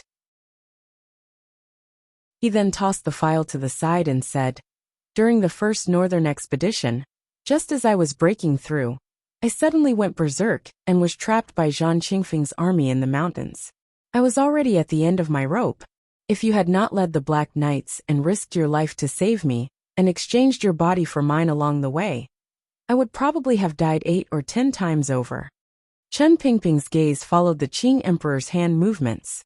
He watched as he tossed the file regarding the truth of the Hanging Temple assassination to the side. The smile in his eyes grew larger and larger until it withered. It was incomparably lonely. There was also a glimmer of mockery in the loneliness. "Your Majesty, don't keep calculating like this. To use the merit of saving the emperor in exchange for a great crime of deceiving or assassinating the emperor, regardless of whether it is from the perspective of Qing law or council regulations, I have taken a great advantage." Chen Pingping's expression calmed. He looked at the emperor and coldly said, "During these decades, I cannot remember how many times I have saved your majesty. I have never had the extravagant hope of using these merits to offset my own death sentence. Using a great merit to exchange for a great crime." Chen Pingping narrowed his eyes and said lightly and mockingly, "That was the little eunuch in the story she once told. However, I am not that little eunuch. Your majesty is also not that foreign emperor. Why waste so much time?" "You think I am wasting time?" The emperor's voice became icy, but his gaze burned. He stared at Chen Pingping like he was staring at a dead person. "In the hearts of the people, you are an old black dog at my side. After raising a dog for a long time, one also has feelings. Of course, your majesty has feelings for me. These years, the honor and power you have given me is no longer something a normal official can enjoy." Chen Pingping leaned slightly against the wheelchair and gazed coldly back at the emperor. Enunciating each word, he said, "However, for you to say such things at this time, it is probably because you want to find a good reason for killing a dog to comfort your own feelings. Did you not deserve to be killed?" The Qing emperor's anger made him laugh. He threw his head back and laughed loudly. The laughter passed out of the royal study and charged straight into the silent royal palace. There was a rare anger in the laughter. He turned and grabbed the files on the table and threw them fiercely at Chen Pingping. The files of different thickness landed on Chen Pingping's body and the wheelchair, making slapping sounds. The Qing emperor's gaze became very deep and cold. He stared at Chen Pingping's face and said each word clearly. "You want to kill me, and you also want to kill my son. How despicable of you to force me to kill my own son. Do you, a shameless eunuch, not deserve to be killed?" Chen Pingping slowly brushed away the pages on his body with a slight smile and a glimmer of pleasure, as he admired the rare loss of composure the most powerful ruler in the world had in his life. This was probably one of his greatest wishes on this trip back to the capital. The dark desire for revenge that had been entangled at the bottom of his heart for decades, as well as the indescribable disappointment and sadness towards His Majesty, gathered together, causing the old cripple's state of mind to become so complicated. Your Majesty, if you didn't want to kill your own son, how could I force you to do these things? Chen Pingping looked at the emperor and faintly said, when all is said and done, I only want to kill your Majesty. As for the people of the Li royal family in the palace, I only want them to accompany you in death. The emperor calmed down and became cold. He shook off his rare anger. A supreme being in the mortal world, a great grandmaster of martial arts, had revealed such a mortal side in front of Chen Pingping. It could only be said that the decades of interaction and trust between ruler and official had long become a spiritual need that the Qing emperor could not shake off. This spiritual need suddenly became an illusion in an instant. Furthermore, behind the illusion hid the poison of betrayal. Even he found it difficult to endure the impact of such emotions. He looked coldly at Chen Pingping and said, what I am most angry about is not that you want to kill me or all of my sons. What I am most angry about is that since you have already left Jingdo, why did you still come back? Even in such a situation, I still left you a way out. As long as you are willing to leave, I will not keep you. The emperor looked at him coldly. His deep eyes were like an angry old man from ancient times. There was boundless power in the calmness. If I really wanted to kill you in one move, I would do it myself. I would not have those useless soldiers do this work. However, why did you come back? Why must you force me to personally kill you? This was a wondrous and strange sentence. The major figures outside the royal study, including General Shifei, who had already returned to the garrison camp, could not guess the emperor's intentions. They did not know that the so-called change in Dazhou was still a test of the emperor and Chen Pingping's intentions regarding the last bit of trust between the emperor and Chen Pingping, the ruler and official. In the entire world, probably only Chen Pingping could understand. If he had left with the Black Knights in Dingzhou, it meant that he felt guilty toward the emperor and was unable to face him. However, he did not leave. He returned to Jingdo and gazed coldly and fearlessly at the emperor's face. His heart was open and clear of guilt as he forced the emperor to kill the most loyal official in the history of the Qing kingdom. After a long time, Chen Pingping's eyes were like knives as he stared at the emperor and asked, back then, did you give her any way out? I returned to the capital to ask the emperor one thing. Why did you kill her?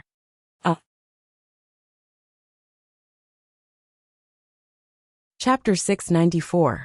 The sky was gray, and the palace was dark.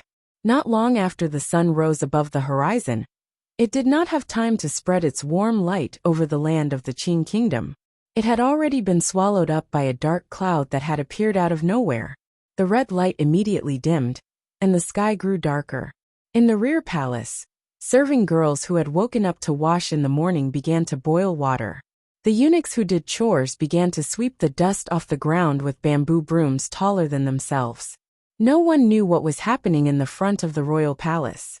Like the common people, they repeated their missions and lives day after day. The nobles were no exception. Although the strange situation in Jingdo had faintly entered their ears, the matter was limited to a very limited number of people in the Qing kingdom. Thus no one knew what had happened. At the gate of the garden, the important figures gazing at the royal study from afar were naturally one of the people who knew about this matter. However, their eyes were sunken and their expressions were solemn. They were as wooden as clay statues and did not react at all. Old Director Chen had been in the royal study for a long time, but there was still no movement. Because everyone was far away, they did not hear the emperor's rare angry roar.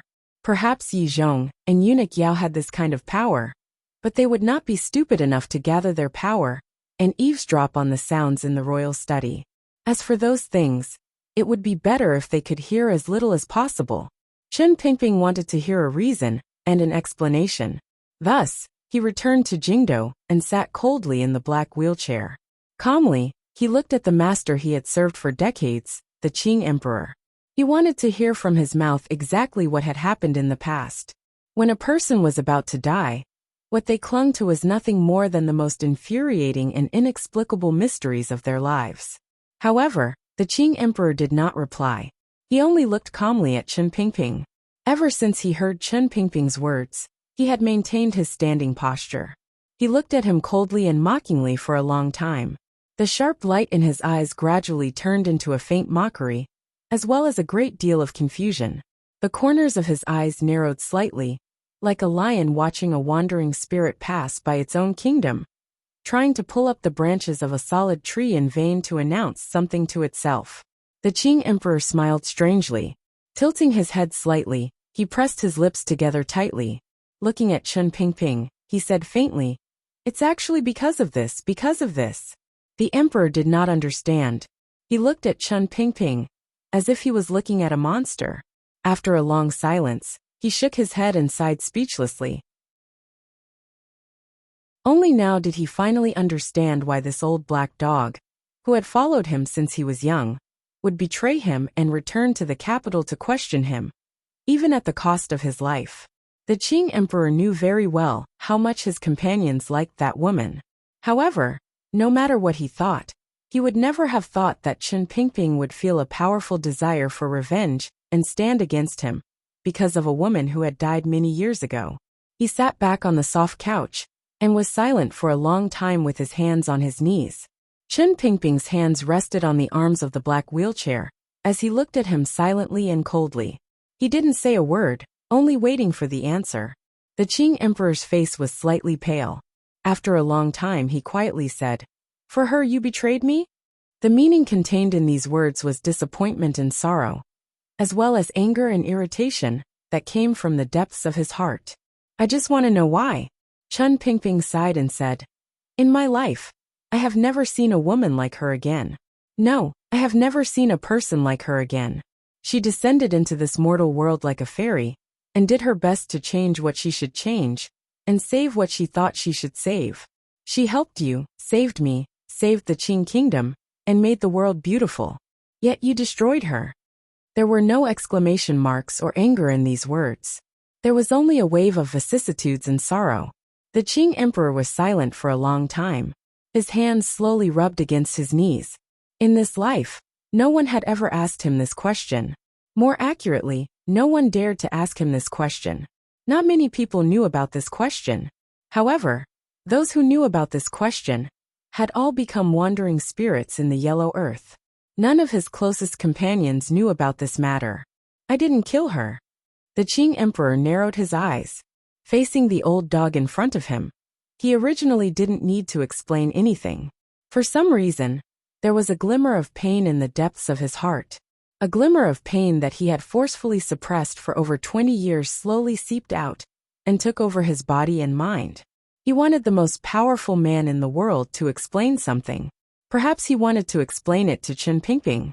Perhaps he wanted to explain it to the yellow-clothed woman in the portrait in the little building in the rear palace. Perhaps the emperor only wanted to explain it to himself. "I didn't kill her." The emperor's voice rose slightly. His tone became firmer and colder, as he repeated it to Chen Pingping with narrowed eyes. "You didn't kill her?" The wrinkles at the corners of Chen Pingping's eyes were so deep that they almost covered his eyes. He raised his head tiredly and looked at the emperor. Using an extremely cold laugh, he asked, "Then, how did she die?" Don't talk about not returning from the Western expedition. Don't talk about nobles rebelling. And don't talk about fate. Coincidentally, at that time Fan Jian Wuzhu Yizhong. Everyone was not in Jingdo. Coincidentally, she had just given birth, and was at her weakest. Chen Pingping's gaze was like two knives stabbing into the emperor's face. Coldly he said, "Your Majesty rules the world with filial piety. It is best not to push all these crimes onto the Empress Dowager's body. That idiot Empress and her family have already carried the blame for you for 20 years. Do you want your own mother to continue carrying the blame? The Western expedition to the grasslands was your order. At the time, Fan Jian was only the treasurer of Taichung Temple and vice minister of the Ministry of Revenue. He was responsible for all military supplies. Why was he also moved by you to follow the army in the king's tent?" Chen Pingping's eyes narrowed tightly.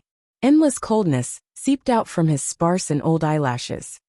Based on our methods in the past, military supplies and logistics were always given to Fan Jian to handle. When the Iron Riders of the Qin Kingdom went on expeditions, he usually stayed in the capital to handle everything.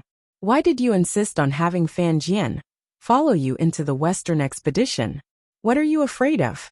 You're afraid that if Fan Jian stayed in the capital, the tiger guards he secretly trained would ruin Qin Ye's plans? A cold smile rose to the corners of Chen Pingping's lips. Yes, you're bringing up the old man of the Qin family again. Who would have thought that this veteran of 3 dynasties was the killer move you left in Jingdou? Yi Zhong, who was then the Jingdou garrison commander, was also urgently summoned to Dingzhou. All of Jingdou is under the Qin family's control. Even if the empress wants to rebel and break into Taiping courtyard, if Qin Yi doesn't nod his head, who can do it? 3 years ago, when Jingdou rebelled and Qin Yi jumped out, were you happy? You finally had a chance and an excuse to get rid of the only person who knew of your role in the Taiping courtyard murder case and silence him? Chen Pingping said coldly to the emperor. Of course, you disdained killing people to silence them. Even if the Qin family said anything, you wouldn't care. However, Fan Xian had grown up. You had no choice but to accept that your son with him was the most talented of all your children. The longer you spent time with him, the more you valued Fan Xian. You also didn't want him to know that his birth mother had died to your hands. So, how could Qin Yi not die? Chen Pingping's slightly sharp and raspy voice rang out endlessly in the royal study. The emperor didn't speak. He only listened coldly and calmly. Listening to each word, his expression became slightly strange. There seemed to be a faint sorrow, but there was also a faint relief. Let's go back to Taiping courtyard 22 years ago. Chen Pingping spoke in a bit of a rush. These words were probably the words and deductions this old cripple had secretly held back for decades. Now, he finally had the opportunity to say it all in one go in front of the emperor. He coughed loudly until 2 unhealthy patches of red rose on his face. After a long time, he finally calmed down inside. Let's talk about me. At the time, since you had already decided to act against Taiping courtyard, you would not allow me to remain in Jingdou. Thus, the entire defense line in the north suddenly became tense. Occasionally, there would be news that the country in the north was about to attack the south with full force. As the director of the Overwatch Council and the chief military strategist, and you were busy with the Western expedition, I could only go north on behalf of the emperor and personally investigate the situation. Now that I think about it, to have the entire military system cooperate with this performance, and even mobilize the power of a foreign country, other than your majesty's will, who could do it? Chen Pingping narrowed his eyes and said, however, I've always had a question in my heart. To be able to make the newly established Northern Qi court cooperate with the emperor's intentions, could it be that you and Ku He are secretly colluding? Of course, Ku He is already dead. I have no one to ask. Chen Pingping shook his head. I did not look for Ku He. At this point in Chen Pingping's accusation, the Qing emperor finally opened his mouth coldly and said his first words. I did not need to look for anyone, nor did I look for anyone. Chen Pingping looked at him with a pitiful and disdainful gaze. Finally, speaking of Wu Zhu, he was the person least likely to leave her side. Yet at the time he left Jingdou. Without question, this is the thing I have been unable to understand the most these years. As long as Wu Zhu was at her side, no matter who in the world, it would probably be difficult to kill her. The Qing emperor's brows jumped slightly, but he still maintained his silence. Your Majesty, I've always been suspicious of you, and I've even been suspicious of Fan Jian. I still don't know which of my companions did this. The corners of Chen Pingping's lips fell. In a slow voice he said, it was not until many years later that Wu Zhu told me that he met a person in a small alley outside Fan Manor. He killed that person, and was heavily injured himself. Only then did I understand one thing. There are too few people in this world who can injure Wu Zhu, other than the 4 great grandmasters, Chen Pingping said calmly. Thus, I determined that another emissary from the temple has come to the world. Since the people from the temple could come at that time, then 22 years ago, they could also have come. You and I both know that only the people from the temple could make Wu Zhu so wary, to the point that he would leave her side and make sure the people from the temple did not get close to her. The assassination outside the Fan Manor by the people from the temple targeted Fan Xian, but the person they injured was Wu Zhu. That was because you always wanted to know where Wu Zhu was, Chen Pingping said. The first time the people from the temple appeared, they targeted her, but the person they moved away was still Wu Zhu. Wu Zhu seemed to be a wall that only the temple could move and move. Chen Pingping suddenly smiled. Although it only happened twice, both times were too coincidental. They both appeared at times when you had a motive. Your Majesty, I know you've always been afraid of Lao Wu. Chen Pingping's gaze became indifferent as he gazed calmly at the Qing Emperor. Ever since Fan Xian entered the capital, you've always wanted to know Wu Zhu's true whereabouts. Fortunately, Fan Xian has always kept it from me, so you also don't know. Why are you so afraid of Lao Wu? The corners of Chen Pingping's lips twitched as he smiled mockingly.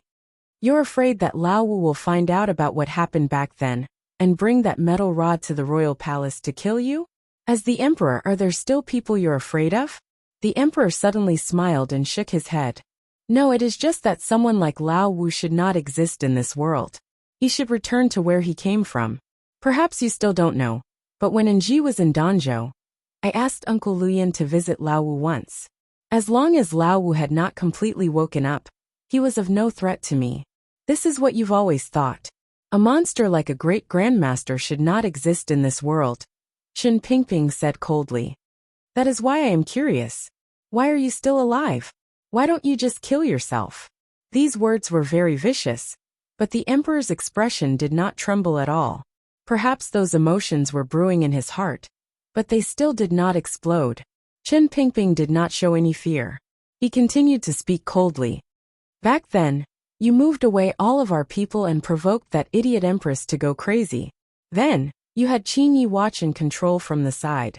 That was how the murder in Taiping Courtyard happened. Although it looked simple, it was actually incomparably difficult. If one of the links had gone wrong, perhaps she would still not have died. A simple and powerful plan without any flaws. In this world, probably only you, Your Majesty, can weave it. Chen Pingping gently stroked the smooth armrest of the wheelchair inside. Particularly regarding the matter of the people from the temple, I still do not understand why the temple would act according to your plan. Perhaps it was because your goal was always the same. You all wanted her, a person who stood proudly in the world, to be silently wiped out. Chen Pingping looked at the Qing Emperor mockingly. The Qing Emperor was silent for a long time, and did not refute this reasoning. He only smiled warmly and said, You old dog, you've spent your entire life thinking about how to harm people. It is not difficult to think clearly about these things. I just never thought you would keep this matter on your mind. However, he said with a heavier tone, I did not kill her. Yes, you did not kill her. Chen Pingping smiled strangely. Of course, our great emperor would not personally kill the woman who gave the Qing kingdom a new lease of life. Of course, you would not kill the benefactor who helped the Li family sit on the throne. Of course, you would not kill the woman you loved the most. Of course, you would not kill your son's birth mother. Blood is difficult to wash away. Of course, you would not let blood flow onto your own hands. Chen Pingping's brows were furrowed tightly. His voice forced out from the depths of his chest with a threatening coldness. Your hands are still pure white. You will always be incomparably bright and correct. The ones with blood on your hands are only those stupid or ruthless people under the throne. We avenged her and wiped out all of the stubborn nobles in the Qing kingdom. How much blood was shed in Jingdo that night? That night, all of the Empress and Empress Dowager's family were killed. Did you smile happily? Chen Pingping asked faintly. All of the light poured into your body. All of the darkness and shamelessness returned to your officials and family. There is nothing more beautiful in the world. Of course you didn't kill her. Chen Pingping pressed his lips together. As he coughed softly, he slowly said, Because you have never moved a finger. Especially after the death of the Qin family. No one in the world knows what happened in the darkness back then.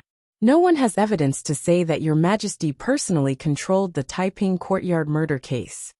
However, The old cripple in the black wheelchair shook his head with slight mockery. You will never be able to convince yourself or me. You will also not be able to change this reality. 22 years ago, you personally killed her. You killed a lonely woman who had just given birth to your son and was at the weakest moment of her life. The most despicable and shameless thing in the world is nothing more than this. After Chen Pingping said the last sentence, his whole body seemed to be exhausted. He leaned against the black wheelchair and slowly closed his eyes. The emperor also slowly closed his eyes. His usually calm face appeared slightly pale. After a long silence, he quietly said, "Correct, I killed her." After that, he opened his eyes, and they were filled with calmness and solemnity as he said, "So what?" After writing the last 4 words, I suddenly felt very cold. I don't know if it's because of the attack of the cold wave. Writing to this point, I won't write today even if you beat me to death. Recently, I've been writing about emotions, so I have to control the emotions and plot within a certain rhythm. The last conversation between the emperor and Chen Pingping in the royal study was a very important process. I have to write carefully. I won't jump scenes like Dong Mountain. Some readers are worried and smile and say, "Don't worry, I have to finish this before it's Fan Xian's turn." I will let everyone know that starting tomorrow, I will still update every day. However, I don't want to make the update time so fixed. This way, I can write more freely. I don't want to always feel rushed at 5 or 6 in the afternoon. I'm afraid the more I write, the rougher it becomes. Chapter 695. So what? It was just 4 words. However, after they came from the emperor's thin and emotionless lips, it seemed to add layer after layer of frost to the royal study. A boundless and endless coldness appeared out of nowhere and froze all of the glass windows, mahogany tables, and green potted plants in the room. It was as if there was a white frost invisible to the naked eye spreading across these things, and then spreading out, enveloping the entire cold royal palace, and turning the cold into ice. The coldness even pierced into the sky, attacking the balls of gray clouds in the distant eastern horizon. The cloud was like a frightened little animal. Stimulated by this chill, its entire body rapidly shrunk and shivered. Its color gradually darkened, and it had no choice but to squeeze out some of the moisture that was deeply hidden in the clouds. The wetness condensed into water and rain, slowly falling from the sky. In the gray Jingdoan royal palace, everyone who had already woken narrowed their eyes and looked at the cloud in the sky. Only now did they know that the first rain of early autumn had finally fallen. The weather was about to turn cold. However, the coldness on the Qing emperor's body did not oppress the heavens and the earth. There was not a single gap. The color of his thin lips was not very pretty, but there was still a sliver of leeway in his heart. Chen Pingping sat in his wheelchair and looked calmly at the master he had served for decades, waiting for his next words. If the Qing emperor had never felt a sliver of guilt for what happened in the past, if there was not a sliver of hidden pain in the depths of his heart, and if his heartless nature was truly at its extreme, then he would be the person with the least flaws in the world. Regardless of who stood in front of this emperor, they would involuntarily feel a sense of submission and retreat in defeat. They would not look at him coldly like Chen Pingping. The corners of Chen Pingping's eyes drooped. If the emperor's heart was truly as cold as thousand-year-old ice, then why did he need to say those words? Although they were the coldest words, they were still words. The emperor did not accept that in Chen Pingping's heart, he could not compare to Yi Qingmei. That was why he was truly angry. For you, Yi Qingmei is still not a passerby. Chen Pingping sighed faintly. His eyes flashed past the emperor's shoulder and looked at the wall behind the royal study. It was as if he wanted to look through the wall until he saw a certain portrait. His Majesty smiled. His smile was light, cold, self-deprecating, painful and complicated. After a long silence, he said, "I don't want to talk about the past." "Why not?" Chen Pingping narrowed his eyes and looked at him. "Do you feel that she is too dazzling and has completely overshadowed your Majesty's pride? So you have always felt uncomfortable in your heart?" The emperor smiled mockingly and did not explain anything.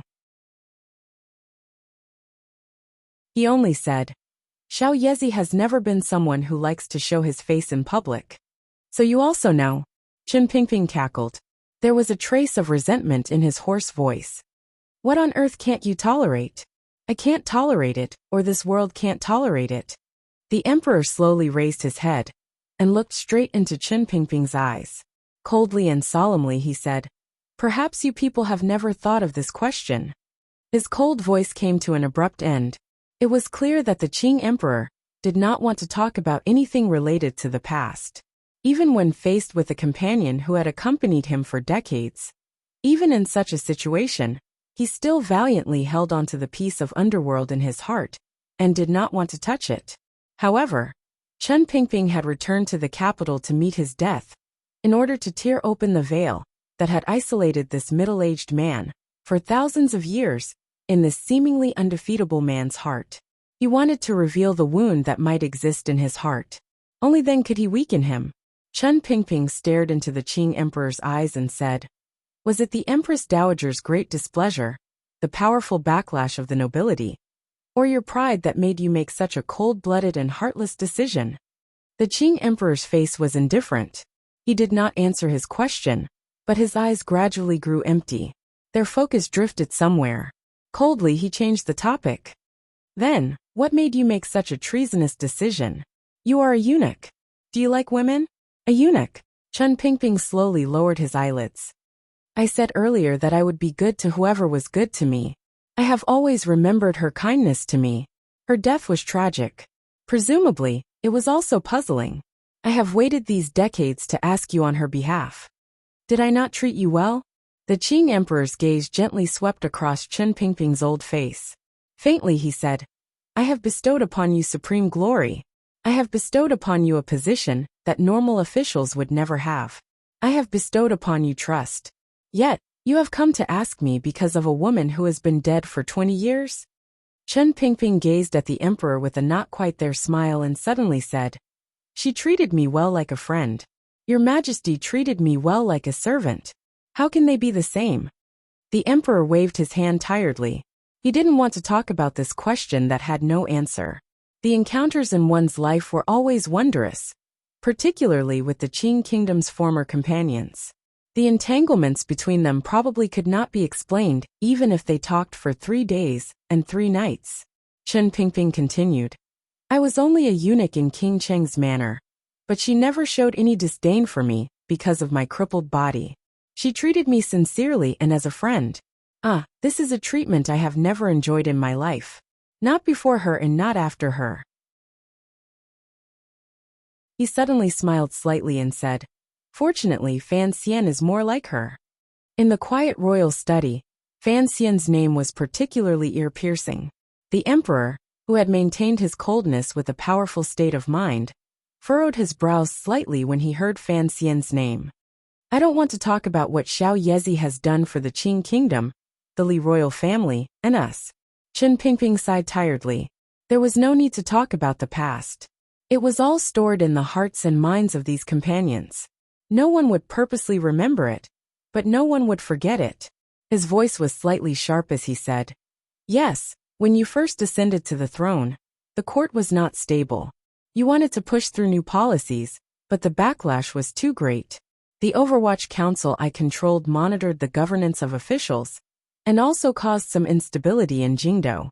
Furthermore, the Empress Dowager was always afraid of that woman who refused to enter the palace, particularly when she discovered that woman's influence on you was far above hers.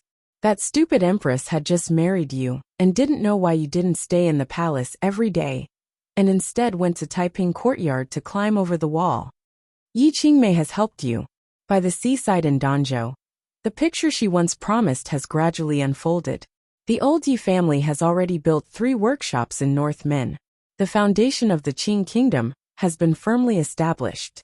It seems that she no longer has any use for your Majesty. On the contrary, she is the most unstable factor in the court. If her picture continues, the Qing kingdom will not be the Qing kingdom it is today. Your Majesty, it is impossible for you to allow such a thing to happen. Furthermore, in the process, you may offend all the officials and gentry in the world." Chen Pingping's eyes narrowed slightly, and he said with slight mockery, If you want to achieve something extraordinary, you need to have extraordinary boldness, but you don't have this boldness. You also don't want to give up everything you already have. As long as Yi Qingmei dies, you can enjoy everything she has given you, but don't need to bear any of the dangers she brings. 1,000 reasons, 10,000 reasons, even if you have countless reasons to kill her because of this throne, this country, and your own ambition. Chen Pingping pressed his lips together and shook his head disdainfully. But this person is you. You don't have any right to do this. The Qing Emperor's gaze remained empty. It was as if he had not heard Chen Pingping's questions that pierced straight to his heart. He only slowly said, "There are still words left in King Jing's manner. Presumably, you still remember them clearly." Although her strange thoughts that deviated from the human heart were beautiful, they were poisonous flowers. Once they bloomed in the fields of the Qing kingdom, the entire Qing kingdom would probably fall because of them. As the emperor of the Qing kingdom, I have to be responsible for the people. In my life, I cherished that woman the most. The emperor turned his head and looked coldly at Chen Pingping. I cherished that woman more than anyone else in the world. What does that have to do with the people? Your Majesty, and I both know what kind of person Xiao Yezi was. She was never someone who had empty thoughts, but no strength to put them into practice. The words she said, and the words she left behind, were perhaps only things she wanted to leave behind. Chen Pingping looked coldly at the emperor. You, on the other hand, were shocked by those terrifying thoughts. Your Majesty, you suddenly realized that her thoughts were too damaging to this throne. Even if she didn't do it now, the fire she left behind might, at some point, burn this bright but actually rotten chair to ashes. Rotten chair? The emperor smiled strangely and looked at Chen Pingping. I didn't think that you, an old dog, would be such a person. Chen Pingping did not answer. He coughed twice and continued to say weakly, Your Majesty, why do you have to explain so much? Why don't you just say what you said earlier? You are just greedy for this chair. You have too many lofty aspirations, or rather, ambitions that you want to fulfill. How can you allow someone to jeopardize this process? Going back to what happened earlier, you can't forever let a woman vaguely suppress you. Hearing these words, the Qing emperor was silent for a long time. No one knew if this was tacit agreement, or if he was thinking about his most obscure inner thoughts back then. After a long time he coldly said, Did she not give me any ambitions or aspirations? Back then, I was only an unremarkable heir in King Cheng's manor. Although I had lofty aspirations, pitted the people's hardships, and wanted to change everything in the chaos of war. What ability did I have to realize all of this and even dream of all of this? The emperor said with slight mockery.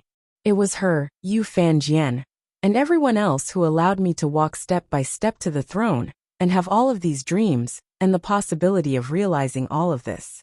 The Qing emperor's gaze sharpened. His voice became steady and loud as he said sternly, Since I have sat on this throne, I will complete my thoughts back then. No matter who it is, do not try to stop all of this. Thoughts back then? Chen Pingping looked at him and coldly said, Your Majesty, do you still remember our thoughts back then? I know what you want to say, old dog. The emperor sat on the soft couch. The sleeves of his dragon robe spread out like clouds. A powerful and solemn aura rose from his entire body, like a god among the clouds. In a low voice he said, I wanted to conquer a vast country and unify the entire world, so that the billions of people in the 3 countries would no longer have to suffer the pain of war for generations to come. Was this not her wish? The Qing emperor's voice gradually rose. He looked at Chen Pingping with a sinister coldness. It's been a long time since we've had a conversation like today. Only now do I realize that you, old dog, are still a character who bemoans the world. But don't forget, I am the Qing emperor.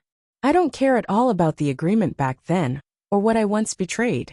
But I care about her. I have done everything I promised her. So, regardless of whether it is you or Fan Jian, even if she comes back from the underworld and asks me about my actions these decades, I can look at you disdainfully and say that only I can do all of this. Chen Pingping sank into silence. She is a mysterious woman, but in the end she is a woman. She is very childish. However, I had not thought that you were also childish. The emperor slowly closed his eyes. Only his thin lips opened slightly. His words were full of coldness. Governing a country is not like supporting flowers and weeding out weeds. It is not something that can be accomplished by that useless King Jing complaining about himself every day. As an emperor, in order to achieve a goal, anyone can die. Anyone can die. So she died. Chen Pingping's body was hunched over in his wheelchair. Sorrowfully he said, all of the causes of chaos within the Qing kingdom can die, such as the empress, the eldest princess, the crown prince and many others. But I don't understand. What is the difference between the Qing kingdom of today and the Qing kingdom of the past?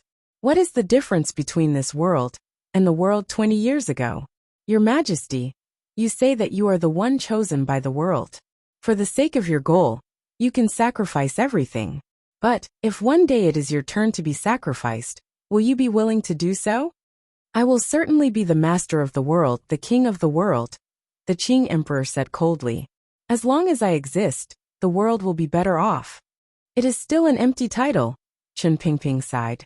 Your Majesty, you are extraordinarily energetic, and your eyes are as bright as torches.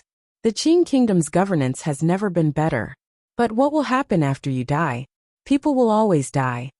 Shortly after, the old cripple in the wheelchair waved his hand and lightly said, after you die, even if the flood surges to the heavens, I suddenly think of these words.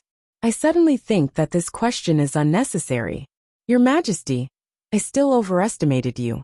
In the end, you are just a normal person whose heart and body have been completely taken over by ambition. Regardless of whether you are a great grandmaster or an emperor, you still cannot escape this point. The emperor was not angry. He only looked at him and lightly said, at least the things I promised her back then have been done one by one. Is that so?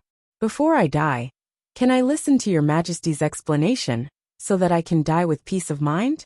Just take it as the last grace your Majesty has given me.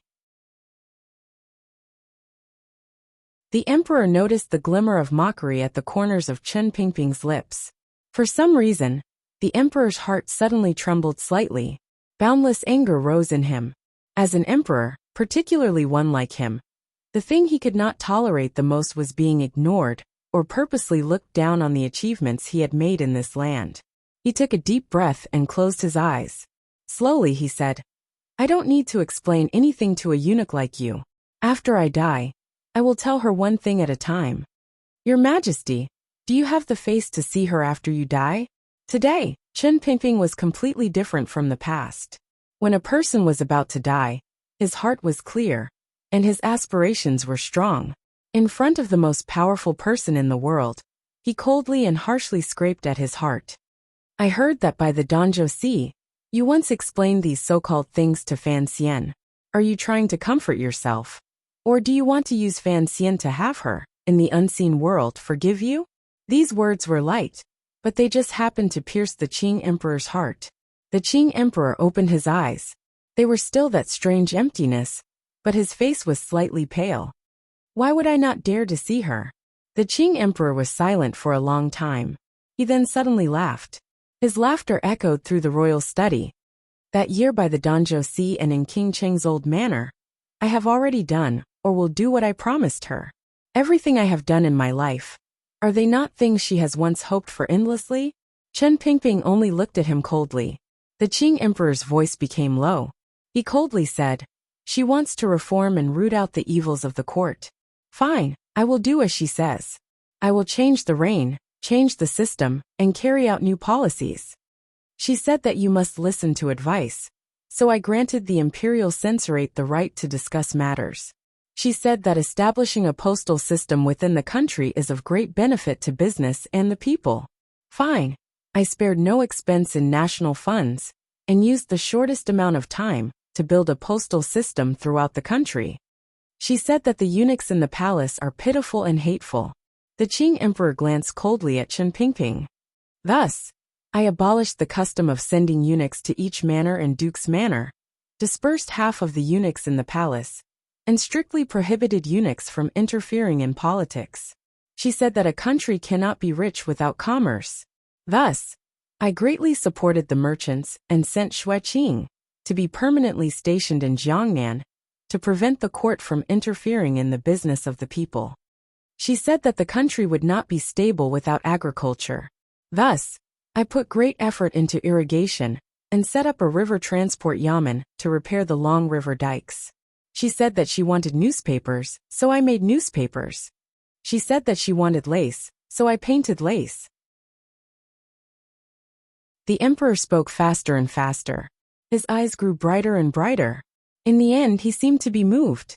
Looking at Chen Pingping, he loudly reprimanded. Whatever she wants, I will do.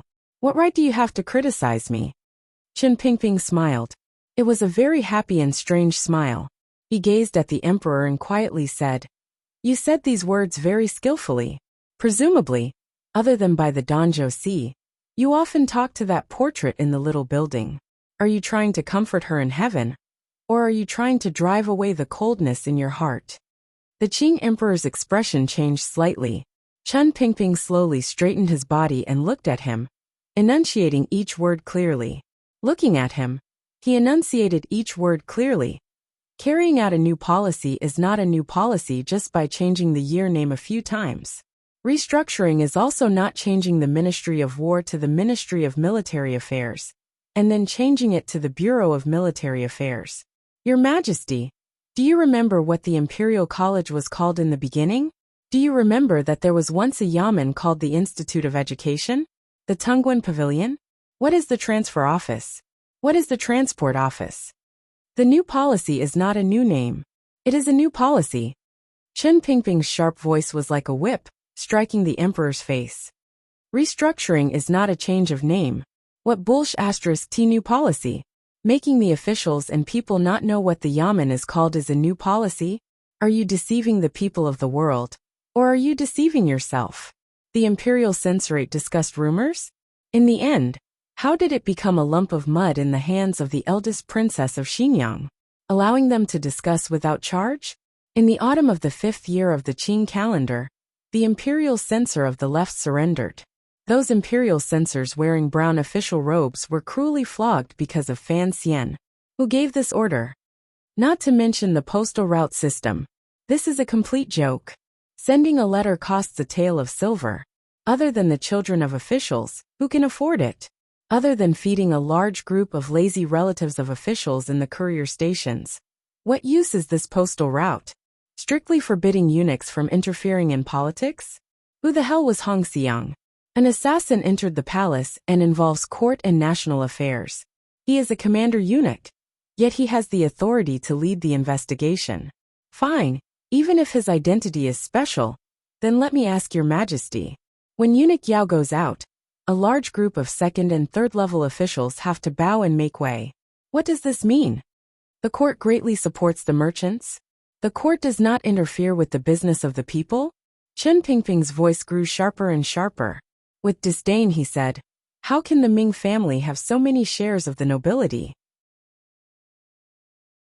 If your majesty does not interfere with business, what did Fan Xian go to Jiangnan to do? Right now, the merchants are nothing more than a flock of fat sheep raised by the court, building irrigation works and ensuring agriculture.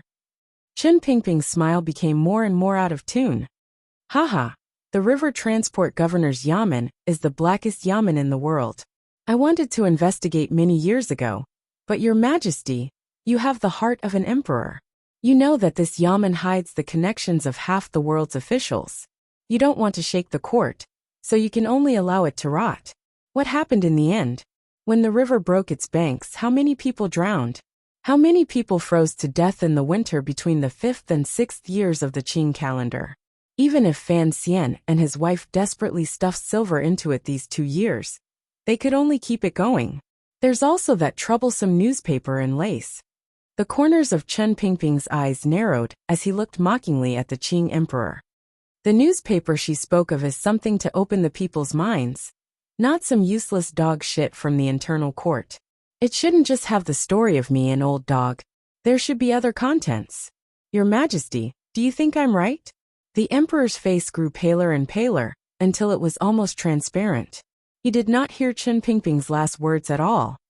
Perhaps you can convince Fan Xian and yourself that during these years, you have worked hard to do something for the Danzhou seaside and King Cheng's manor.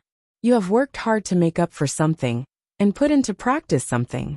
Chen Pingping looked at the emperor harshly. But you can't convince her in the portrait. It's just that she can't speak now.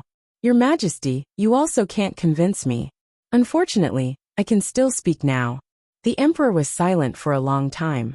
His pale face matched his slightly trembling fingers. One could imagine the extreme anger and hatred in the depths of his heart. He slowly raised his head and looked at Chen Pingping. Coldly he said, "The worst thing I did in my life was when I was still the crown prince.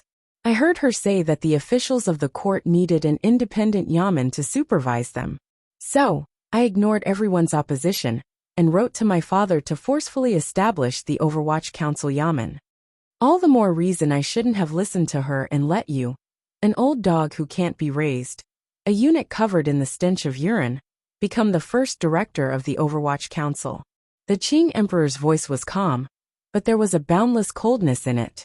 Chen Pingping was silent for a long time. He then raised his head and calmly said, "Even the Overwatch Council that I, an old dog, have guarded with my life for decades, is probably not the Overwatch Council she wants to see."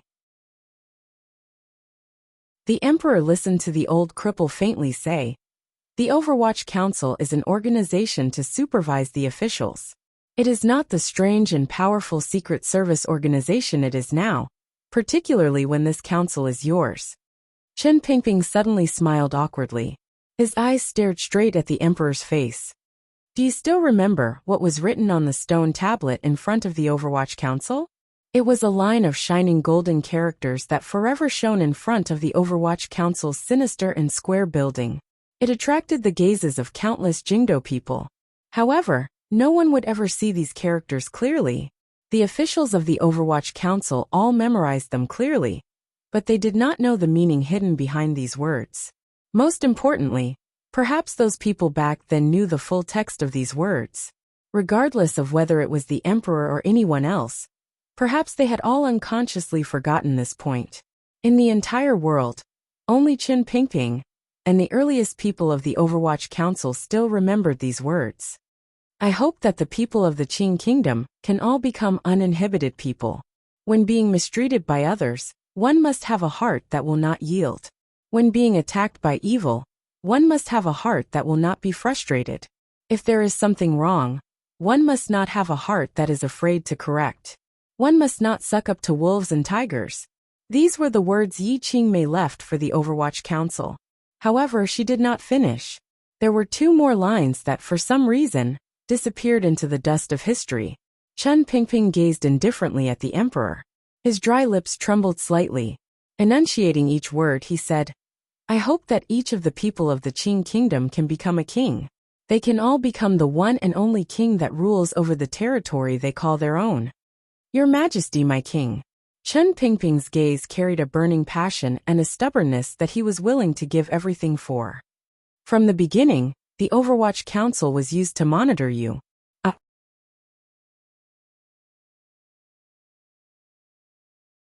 Chapter 696. The royal study quieted down again. From the darkest moment before dawn to the rising sun leaping out of the earth, to the warm morning light being covered by dark clouds, and the patter of autumn rain falling like cotton, the sounds in the royal study were like the weather. Sometimes it was loud and sometimes it was soft. Sometimes it was violent, and sometimes it was as quiet as an iceberg. The atmosphere was even more so. Sometimes it was tense and harsh. Sometimes it was silent and iron-blooded. Sometimes it was confused as one remembered the past. Sometimes it was cold as one talked about the past. The Qing Emperor and Chen Pingping had never been a normal ruler and official. The battle between the two of them was very different from a normal battle. Until now, Chen Pingping was only using words. Perhaps it was only the intentions that his words represented. He held up the straw and stabbed it, hoping to prick a bit of blood out of the other party's bare and tender heart and create a fresh wound. An unhealthy paleness lingered for a long time under the Qing Emperor's face and refused to disperse. His eyes were empty. No, it should be said that they were empty.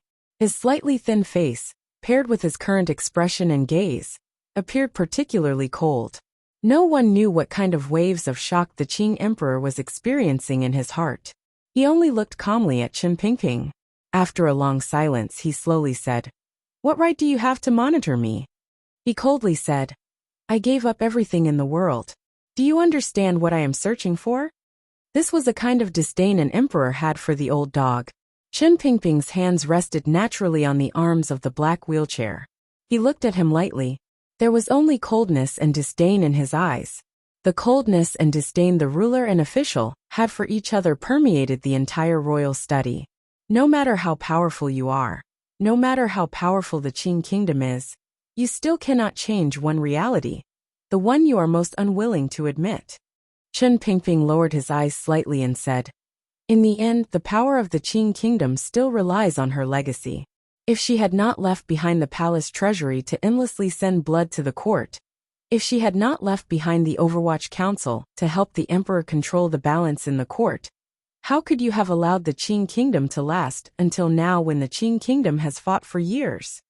You want to prove that without her, you can still do your best, even better than when she was alive." Chen Pingping slowly raised his head and said in a hoarse voice, "You want to lift the sky above your head, but in fact, you only proved that you have to rely on her. You are not as good as her." Chen Pingping's calm and natural words pierced the deepest part of the emperor's heart. The emperor suddenly thought of that stormy night 3 years ago. In Guangxin Palace not far behind, he had once personally gripped Li Yunrui's throat and said to his most beautiful sister, "No matter what, you cannot compare to Yi Qingmei." His heart slightly moved and his face slightly paled. His thin and emotionless lips were tightly pressed together as he coldly said, "History is ultimately written by living people. I am alive and she is dead. This is enough. So, Your Majesty, why bother explaining? You just need to admit that you are cold-blooded, heartless, hypocritical, and inferior." A smile appeared on Chen Pingping's face. "That's enough. Is she really a fairy, untainted by the smoke and fire of the world? Merciful and merciful?" The emperor suddenly opened his mouth and said with slight mockery, "Or is it that in your heart, you only allow yourself to imagine her as such? No, not only you, but also Fan Jian, that useless King Jing, and perhaps Nji as well. All of you think I am cold and heartless, yet you impudently used your imaginations to paint too many golden borders on her body. She is not a person, nor is she a fairy, nor is she a god who has come to save the world." The emperor faintly sighed. His brows gradually furrowed tightly. Slowly he said, "She is only you people know, including me in the past. She is only our imaginations. I often wonder if this woman has never appeared. Did we just allow our imaginations to gather together and form this kind of person?" Chen Pingping coldly shook his head. "You know that is not the truth. But it is still an imagination." The emperor's expression became cold. The corners of his lips curled up slightly as he looked at Chen Pingping. "You pieces of trash have put all of the beautiful imaginations of the world into her. Thus, she is incomparably bright in your hearts. You can't even find a trace of darkness. Exceptionally intelligent but not scheming, bemoaning the state of the universe and pitying the fate of mankind. But not a childish woman who doesn't understand the affairs of the world. She is a doer with practical methods." The emperor's eyes were cold as he continued, "What kind of person is she? A person without any flaws or flaws. Is such a person still human?" He suddenly laughed, a sorrowful and vicious laugh. "Unfortunately, there has never been such a person in the world. She is also a mortal, a normal person who has joy, anger, glory, darkness, schemes and schemes. When all is said and done, what difference is there between her and me? Your Majesty." Chen Pingping slowly shook his head. "If she really was the kind of person you think she is, how could she have died to your hands? Is that so?" The emperor's pupils constricted slightly. He laughed strangely. "Ha ha ha ha. Everyone becomes their own king? What an arrogant thought. So, the Overwatch Council is monitoring me. Only now do I know that you old dog were left behind by her to monitor me. If she didn't suspect me back then, if she didn't guard against me, how could she have left behind such words?" "Wrong, Your Majesty," Chen Pingping said with a wooden expression. Chen Pingping's expression was wooden as he said, "Regardless of who sits on the throne, the Overwatch Council will monitor them. This is not evidence that she was wary of you from the beginning and wanted to deal with you." Then what about the tyrannical martial method? For some reason, the emperor's tone suddenly became very dark and deep. Although his voice was slightly higher, it did not make one feel any warmth. His voice was like a sword that had been soaked in the water of the underworld for millions of years, piercing directly into the surroundings of the royal study. The emperor's face did not twist. However, a glimmer of coldness flashed through his empty eyes. Enunciating each word, he said, "When she passed on the tyrannical martial method to me, I had thought that she had made such a decision because Northern Qi and Dongyi each had a great grandmaster. I was deeply grateful. With this tyrannical martial method, I led Yu Yizhong and Wang Jikuan through the battlefields and swept through everything. It was rare for me to be defeated. Who would have thought that behind this so-called supreme martial method, there was an unparalleled evil intent hidden?"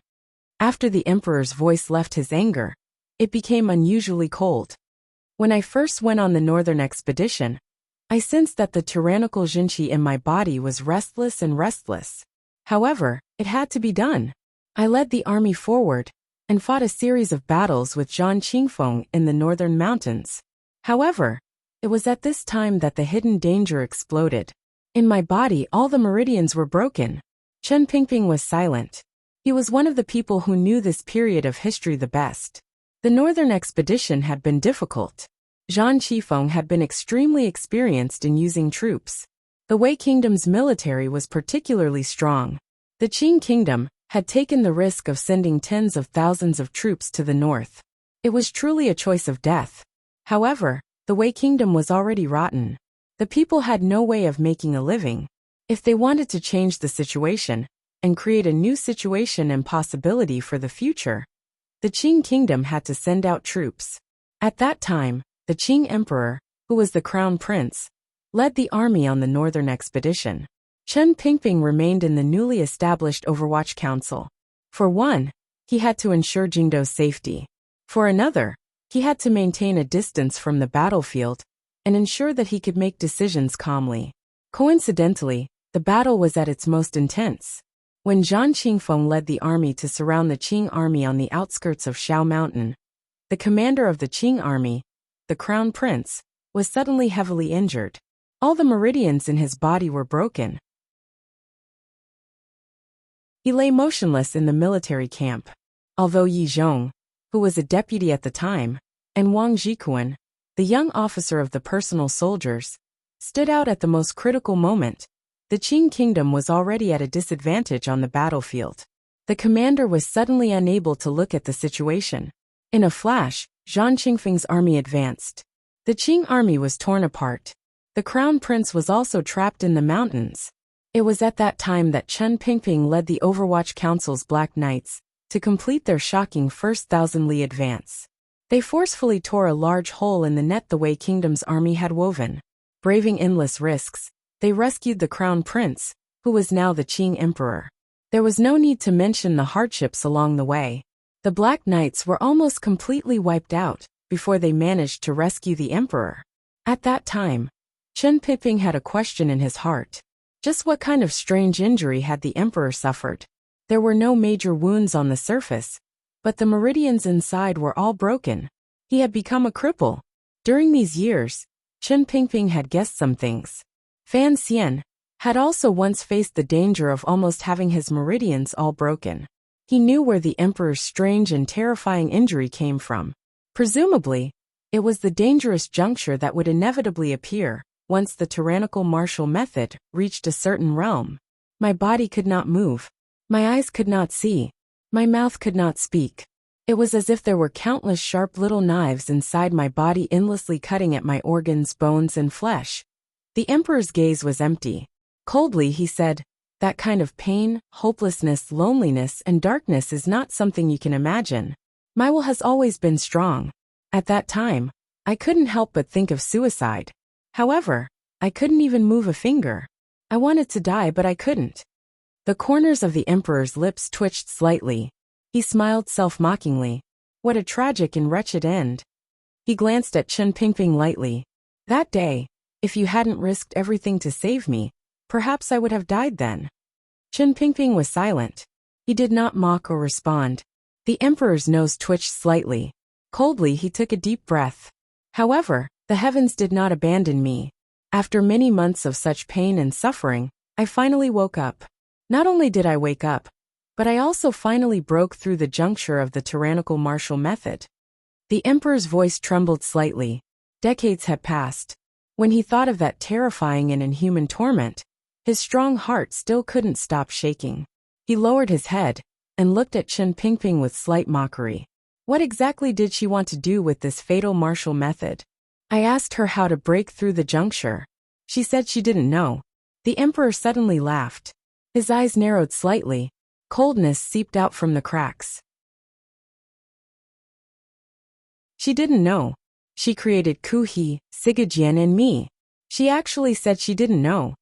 She wanted to use me as a weakness to make me listen to her and agree to her for the rest of my life. The corners of the emperor's lips twitched strangely. Mockingly he said, "But how could I be such a person? After I passed this juncture of life and death, I have seen everything in this world lightly.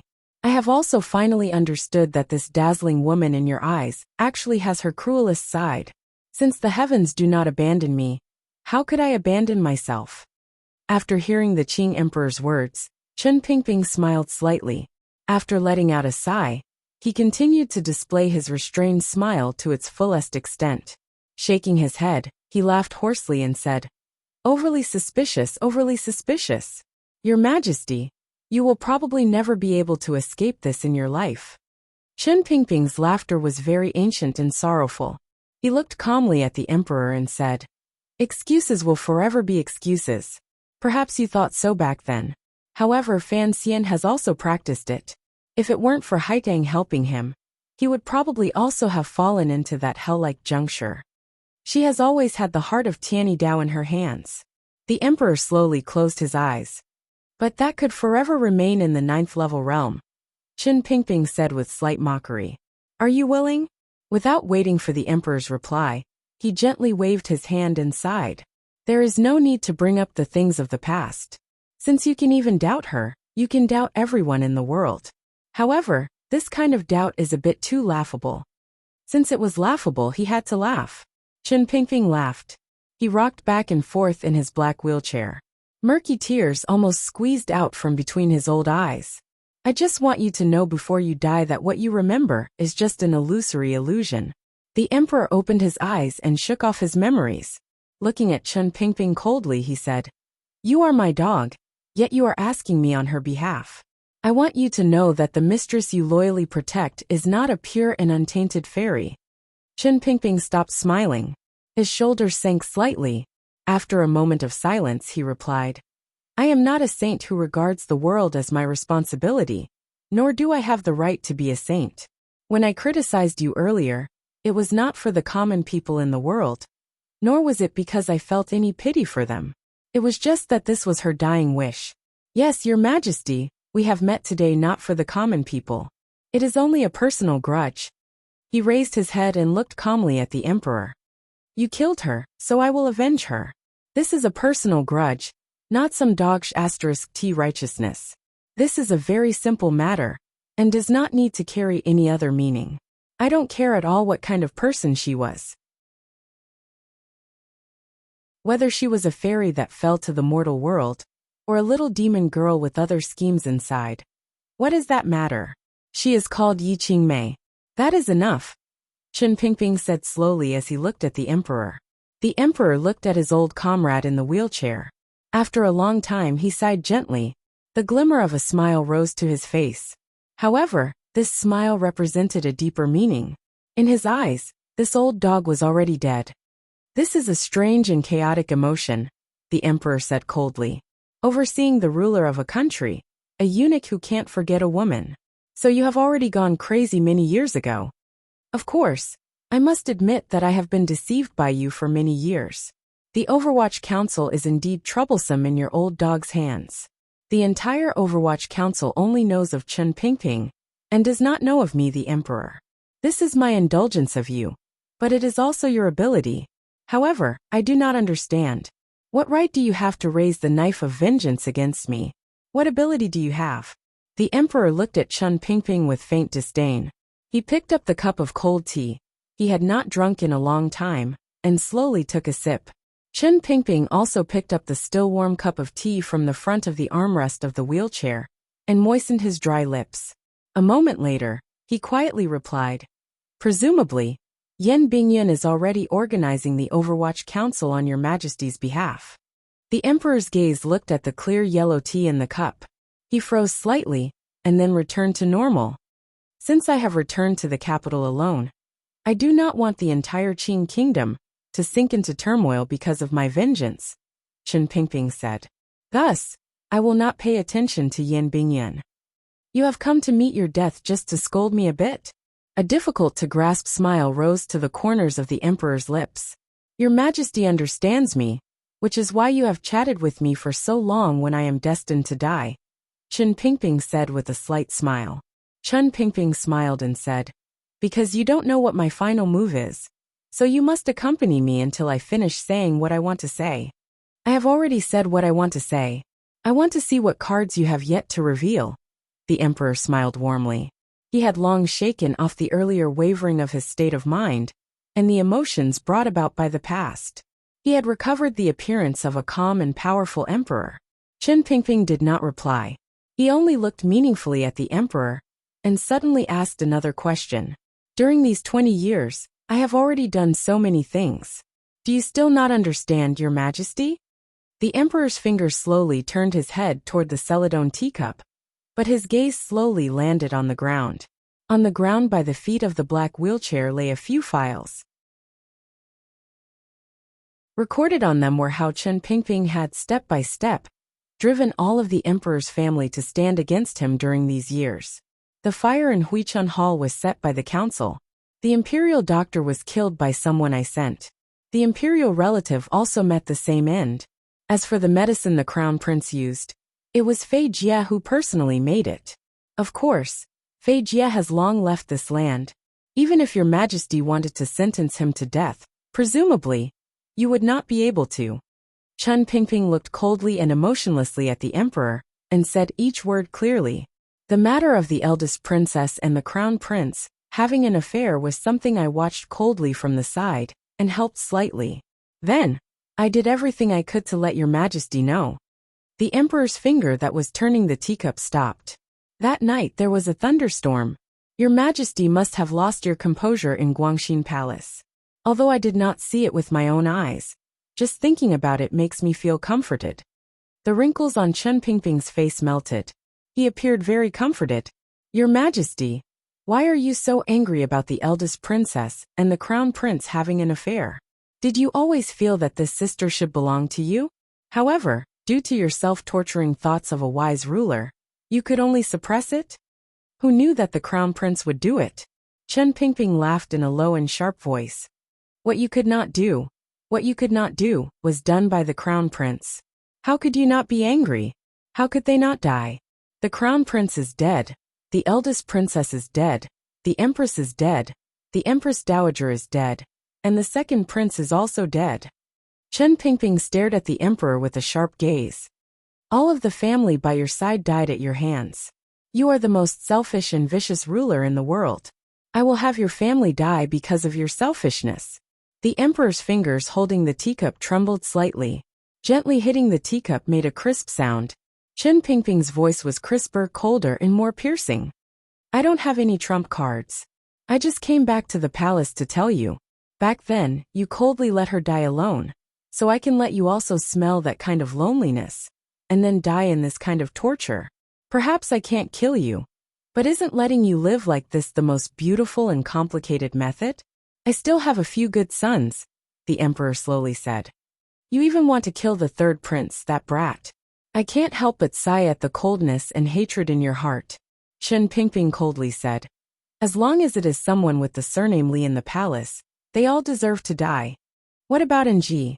The emperor's fingers tapping on the porcelain teacup suddenly stopped. He furrowed his brows and said with slight mockery, "He is my and Qingmei's son. You are so loyal to her, so how could you repeatedly want to kill him?" I'm afraid that even today, Ng still thinks that you are the elder who loves him the most. He has no idea that the attack in the valley, the aftermath of the Hanging Temple incident, and the fact that he almost died to a dagger, were all single-handedly arranged by you. Chen Pingping was silent for a moment. He then said in a low and ruthless voice, Fan Xian is only a bastard.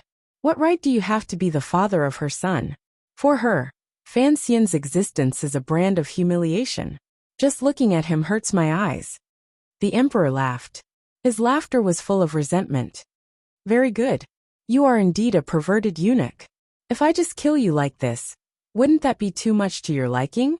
How I die has never been a problem. Chen Pingping looked mockingly at the emperor. I only know that my revenge has been successful. That is enough. The emperor's hand holding the teacup hovered in midair. A moment later, he faintly said, I still have 3 sons. But since I have returned to the capital, I'm afraid none of your 3 sons will be your sons again. Chen Pingping's pupils gradually constricted.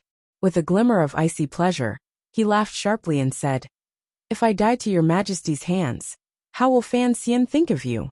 How will the eldest son think of you? How will you explain it to Fan Xian? Will he say that I was avenging his mother? Then, how will you explain what happened back then to him?